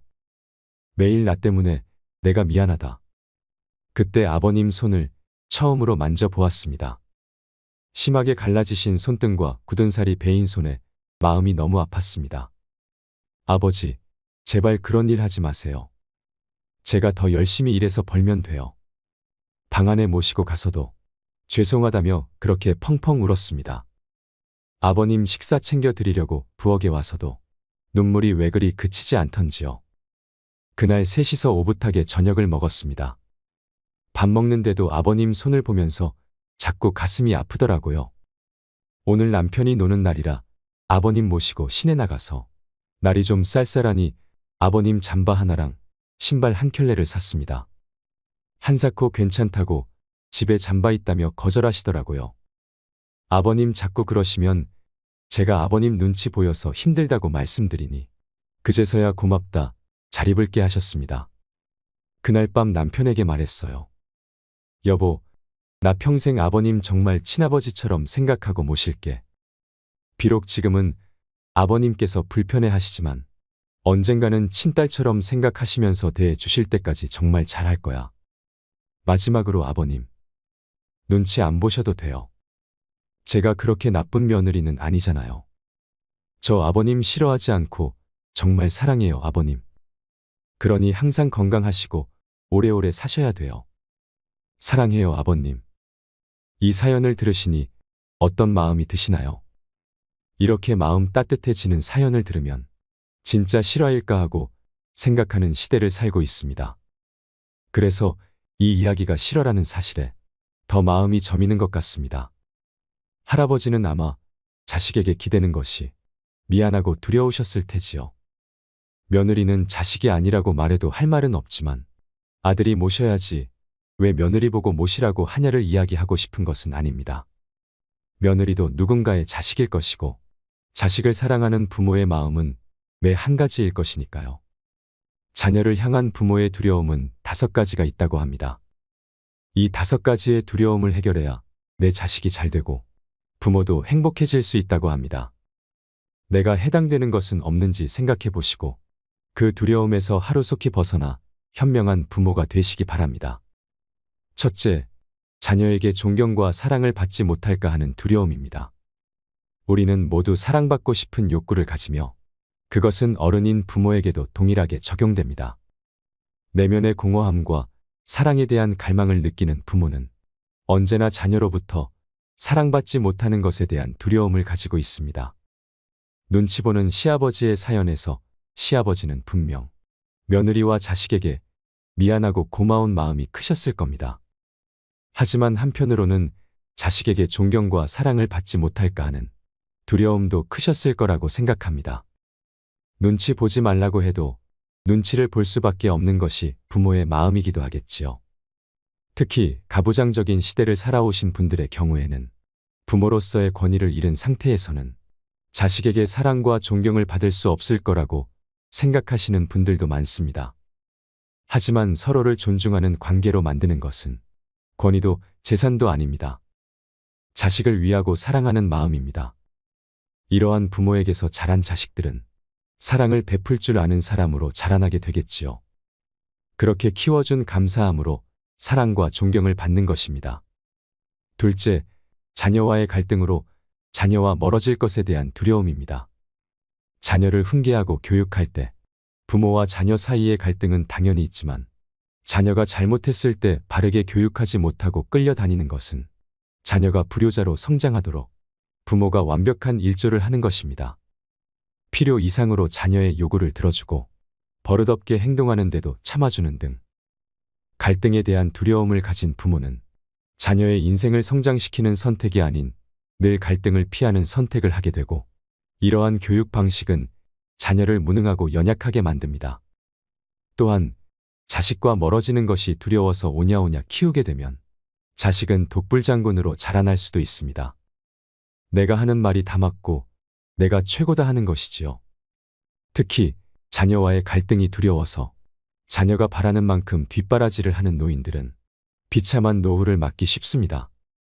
내 노후 자금까지 탈탈 털어 자식에게 내어주는 것입니다. 그러고는 내가 이 정도 했으니 내 자식이 내 노후를 책임져 주겠지 하고 생각합니다. 하지만 이것은 정말 어리석은 생각입니다. 이제는 부모도 자식도 각자도생 시대입니다. 매정하게 선을 그으라는 것이 아닙니다.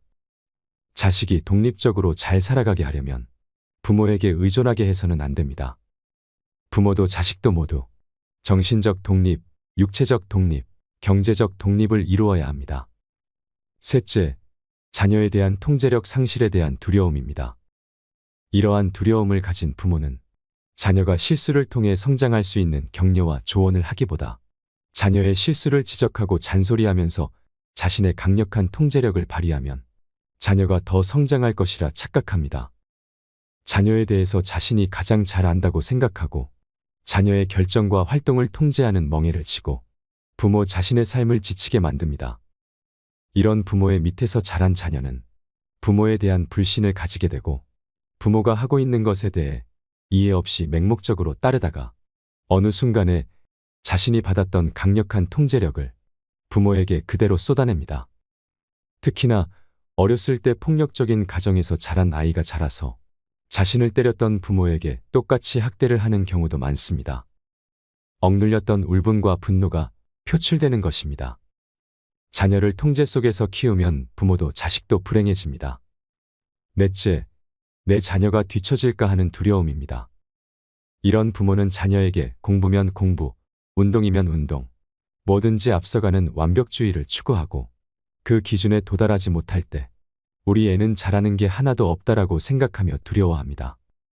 그러한 두려움은 자녀에게 고스란히 전달되어 자녀의 자존감을 떨어뜨리고 자기 자신을 사랑하지 못하는 아이로 성장시킵니다. 이러한 교육 방식은 자녀에게 수치심을 주고 부모를 기쁘게 해야 사랑받을 수 있다는 강박감을 무의식 중에 갖게 하여 자존감을 완전히 잃어버린 비참한 자녀로 자라게 만듭니다. 부모는 자신의 목표와 꿈을 자식에게 투영하면 안 됩니다. 자식이 원하는 삶을 살아갈 수 있도록 하는 것이 부모의 역할이지, 내가 원하는 삶을 자식에게 강요하는 것이 부모의 역할은 아니라는 것입니다. 내 자녀가 남보다 뒤처지면 어떻습니까? 자녀가 행복하면 그것으로 될 일입니다. 내 행복이 자녀의 행복이 되는 것은 아닙니다. 다섯째, 부모의 품 안에서 자녀를 분리하지 못하는 두려움입니다. 부모는 자녀가 좌충우돌 성장하면서 자연스럽게 부모로부터 분리되는 과정이 필요한데도 자녀가 잘못될까봐, 부모에게서 멀어질까봐 자신의 삶에서 분리시키는 것을 두려워하며 오히려 그것을 사랑이라 착각합니다. 이토록 자녀가 컸는데도 탯줄을 잘라내지 못하고 과잉보호하는 부모 아래서 자란 자녀는 자주성을 발휘하는 것에 대해 창피함이나 두려움을 느껴 소심하고 수동적인 아이로 성장합니다. 그래서 자신의 목소리를 내야 할 때, 리더십을 발휘해야 할 때 오히려 좌절을 하게 됩니다. 그렇다면 부모의 이러한 두려움은 어디서부터 시작되는 것일까요? 우리는 모두 어린 시절을 지나오며 부모로부터 받은 교육으로 인해 인생의 감성적 청사진이 형성됩니다. 이것은 나도 모르게 내가 받은 교육 방식대로 내 자식을 교육하게 합니다. 그렇기에 자식을 변화시키고 싶다면 이 감성적 청사진 안에서 나의 부모와 똑같은 방식으로 자녀를 교육하고 있는 것은 아닐까 생각해 보아야 합니다. 부모 자신의 행동 패턴을 이해하는 것이 건강한 자녀 교육의 첫걸음입니다. 부모 자신의 과거를 돌아보며 변하려고 노력하는 과정은 자녀를 위해 반드시 필요하며 부모가 가진 두려움을 깨뜨리는 방법입니다. 이 두려움을 지금 부모가 끊어내지 않으면 반드시 내 자녀에게 대물림 된다는 것을 기억하고 이 두려움을 먼저 제거해야 합니다. 자녀를 사랑하는 방법은 시기마다 다르다고 합니다. 3살까지는 따뜻이 보살펴주는 것이 사랑이고, 어린 시기에는 화목한 가정을 이루어 삶의 모범이 되어주는 것이 사랑이고, 사춘기에는 가만히 지켜봐 주는 것이 사랑이며, 20살이 넘으면 냉정한 마음으로 지원도 간섭도 하지 않는 것이 사랑이라고 합니다. 좋은 부모가 되기 위해서는 이것을 기억해야 합니다. 이 5가지 두려움에 해당되는 사항이 있으신가요? 자식을 낳아 키우면서 돌이켜보면 아쉽고 후회되는 것들도 있을 것입니다. 깨닫고도 여전히 두려운 분들도 있을 것입니다.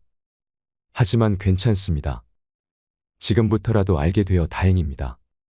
지혜와 깨달음이란 부정적인 것만 보던 시선을 돌려 긍정적인 관점을 갖게 하는 힘이라고 합니다. 파도가 일렁이듯이 바람이 오고 가듯이 내 마음에도 여전히 좋고 싫음이 일렁이겠지요. 좋은 것도 싫은 것도 편안하게 받아들일 수 있는 날이 오길 바라며 마음을 다스리는 그 여정에 여러분들과 오래도록 함께하고 싶습니다.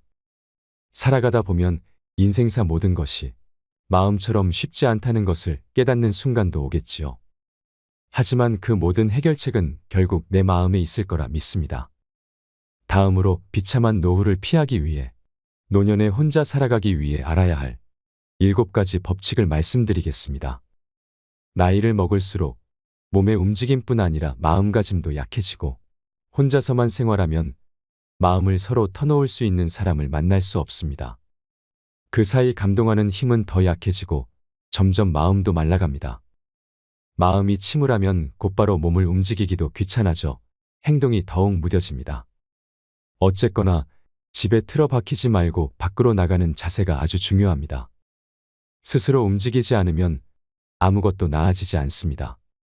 몸과 마음 그리고 감정의 균형을 얼마나 잘 잡느냐가 근본적으로 가장 중요합니다.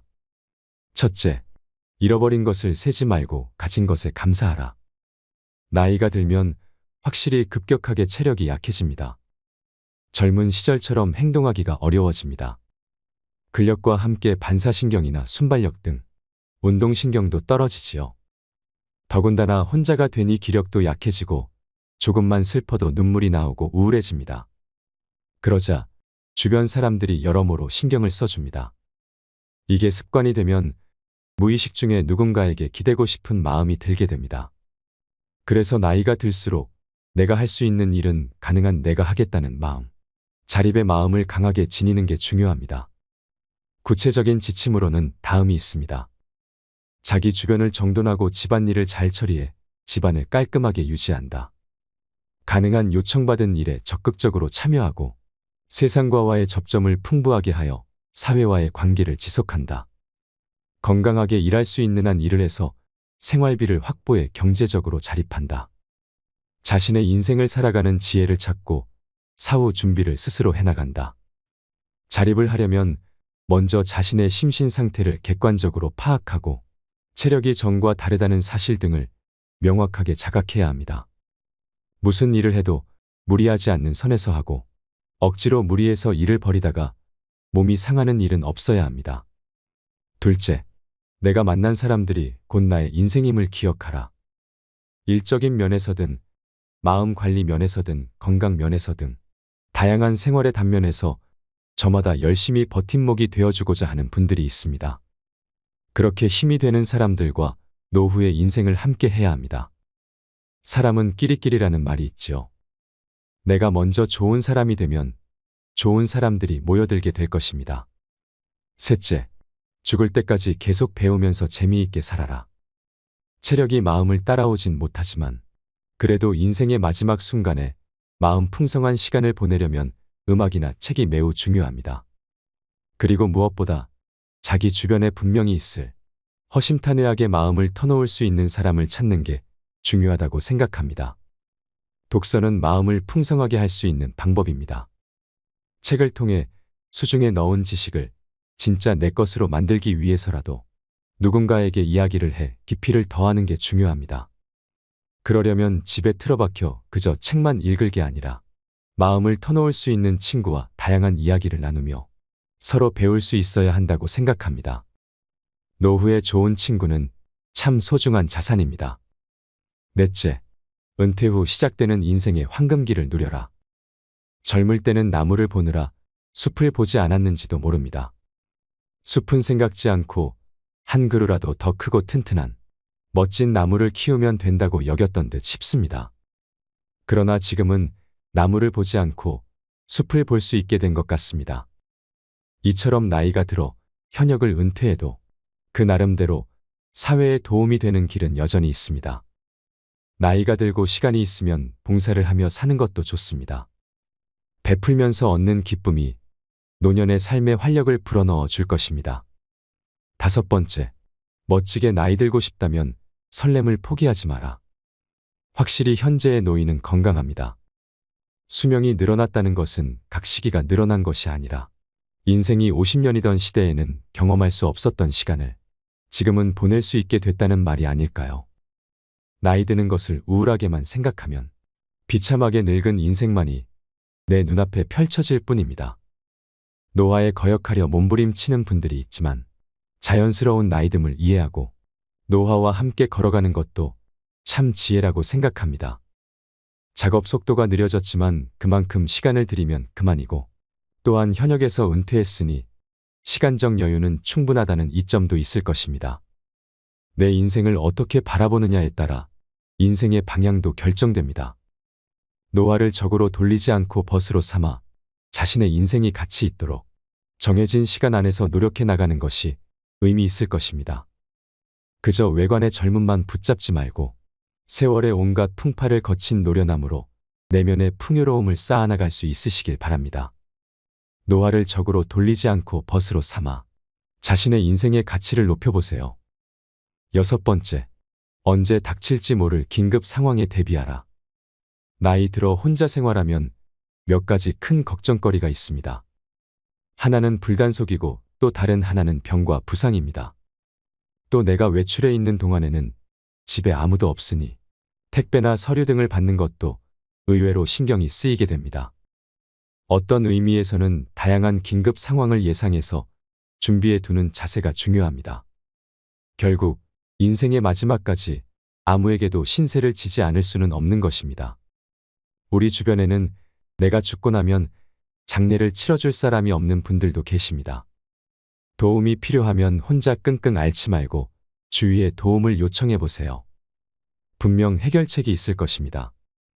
또한 그런 일이 일어나기를 바라는 건 아니지만 병이나 부상 때문에 긴급 상황이 발생할 가능성을 판단하고 늘 대비해 두는 것도 필요합니다. 언제나 준비를 소홀히 하지 말라는 인생에서 가장 중요한 교훈을 기억하세요. 7번째, 남은 인생은 덤이라 생각하고 마음껏 즐겨라. 확실히 오래 사는 건 좋은 일일지도 모릅니다. 남은 인생은 어떤 의미에서 덤이니 언제 데리러 와도 상관없도록 마음의 준비를 해둬야 한다고 생각합니다. 그저 자연의 흐름에 맡기고 내일 아침 무사히 눈이 떠지면 새로운 하루를 선물 받았다는 생각으로 감사해하며 하루를 보내는 것이 좋을지도 모릅니다. 이제 그만 이승을 떠나볼까? 잘들 있게나. 이런 말을 뱉으며 떠나갈 수 있도록 나에게 맞는 삶의 방식을 찾아보세요. 내일 일어나지 못해도 충분히 괜찮은 인생이었다고 생각할 수 있게 하루를 살고 매일 밤 잠들기 전에 침대에 들어가는 자세가 중요하다고 봅니다. 여러분, 누죽걸산이라는 말이 있습니다. 누우면 죽고 서면 산다는 말입니다. 나이가 들면 뭐니 해도 건강 관리가 제일 중요합니다. 먹고 마시고 놀면서 꾸준히 운동하세요. 노년에 비참해지지 않으려면 꼭 필요한 7가지 법칙. 첫째, 잃어버린 것을 떼지 말고 가진 것에 감사하라. 둘째, 내가 만난 사람들이 곧 나의 인생임을 기억하라. 셋째, 죽을 때까지 계속 배우면서 재미있게 살아라. 넷째, 은퇴 후 시작되는 인생의 황금기를 누려라. 5번째, 멋지게 나이 들고 싶다면 설렘을 포기하지 마라. 6번째, 언제 닥칠지 모를 긴급 상황에 대비하라. 7번째, 남은 인생은 덤이라 생각하고 마음껏 즐겨라. 노후에 혼자가 되어도 잘 살 수 있는 사람이 되세요. 예전에 우연히 TV를 보다가 라디오스타에서 어떤 배우가 시를 읊조렸는데 그 글귀에 감명을 받아 찾아보았던 어머니에 관한 시가 있습니다. 내 뒤통수를 퉁하고 맞는 것 같은 기분이 들기도 하였고 정말 무언가 말로 표현하지 못했던 이야기를 그 짧은 시 안에서 누구나 이해하고 심금을 울리는 글귀로 표현했다는 것에 큰 감명을 받았습니다. 마지막으로 제 마음을 울렸던 어머니에 관한 시를 함께 나누고 싶습니다. 어머니는 그래도 되는 줄 알았습니다. 어머니는 그래도 되는 줄 알았습니다. 하루 종일 밭에서 죽어라 힘들게 일해도 어머니는 그래도 되는 줄 알았습니다. 찬밥 한 덩어리로 대충 부뚜막에 앉아서 점심을 때워도 어머니는 그래도 되는 줄 알았습니다. 한겨울 냇물에서 맨손으로 빨래를 방망이질해도 어머니는 그래도 되는 줄 알았습니다. 배부르다 생각 없다. 식구들을 다 먹이고 어머니는 굶어도 어머니는 그래도 되는 줄 알았습니다. 발뒤꿈치가 다해져 이불이 소리를 내도 어머니는 그래도 되는 줄 알았습니다. 손톱이 깎을 수조차 없이 닳고 문드러져도 어머니는 그래도 되는 줄 알았습니다. 아버지가 화내고 자식들이 속을 썩여도 끄떡없는 어머니는 그래도 되는 줄 알았습니다. 돌아가신 외할머니가 보고 싶으시다고. 외할머니가 너무 보고 싶으시다고. 그것이 그냥 넋두리인 줄만 알았던 나. 한밤중에 자다 깨어 방구석에서 한없이 소리 죽여 울던 어머니를 본 후론 어머니는 그러면 안 되는 것이었습니다. 내 인생의 명작은 어머니입니다. 지금껏 살아오면서 수많은 명작을 읽었지만 어머니가 걸어오신 길과 제게 들려준 이야기만큼 감동적인 명작은 내 인생에 없었습니다. 그 어떤 위대한 교육자나 철학자, 스승도 어머니만큼 훌륭한 교훈을 준 사람은 없었습니다. 내 인생의 어머니는 성자였고 부처였습니다. 가난하면서도 우리를 위해서는 모든 것을 해줄 수 있는 능력 있는 사업가였습니다. 어머니의 아침은 평생을 새벽에 열었고 성실로 하루를 보내셨으며 밤엔 잔잔하게 들려주는 옛날 이야기로 우리를 잠재우셨습니다. 혹여 일찍 돌아가신 아버지의 빈자리로 하여 우리에게 흠이라도 보일까봐 버들가지 나긋한 회초리로 잘잘못에 엄격했던 어머니. 자식들의 종아리에 굵은 줄이라도 생긴 밤에는 몰래 우시는 것을 여러 번 보았습니다.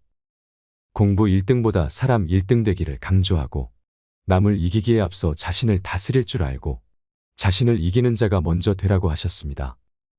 거짓과 술수로 성공하느니 정직과 진실로 궁핍한 게 훨씬 떳떳한 삶이라고 가르치신 어머니였습니다. 살다 보면 뜻하지 않게 억울한 일이 생겨도 변명보다 잠시 기다리는 여유를 가지라고 하셨고, 눈물은 함부로 보이는 게 아니지만 미소만은 아끼지 말라고 하셨습니다. 친구를 사귈 때는 먼저 덕을 보이고 깊이 있게 우정을 나눌 것이며, 사람 사이에는 항상 일정 거리가 필요하다고 하셨습니다. 인생은 짧은 것 같지만 길고 긴 세월에 비해 허무할 수 있으니 그날그날 최선을 다해 최소한의 후회만 가지라고 하셨습니다. 세월이 흘러도 어머니가 주신 훈계와 사랑은 내 인생의 신앙이며 내가 본 최고의 명작입니다. 어머니 덕분에 저는 세상에서 가장 행복한 사람입니다. 이상으로 책틀맨이었습니다. 지혜를 쌓는 당신의 오늘이 아름답습니다. 더 좋은 영상으로 찾아뵙겠습니다.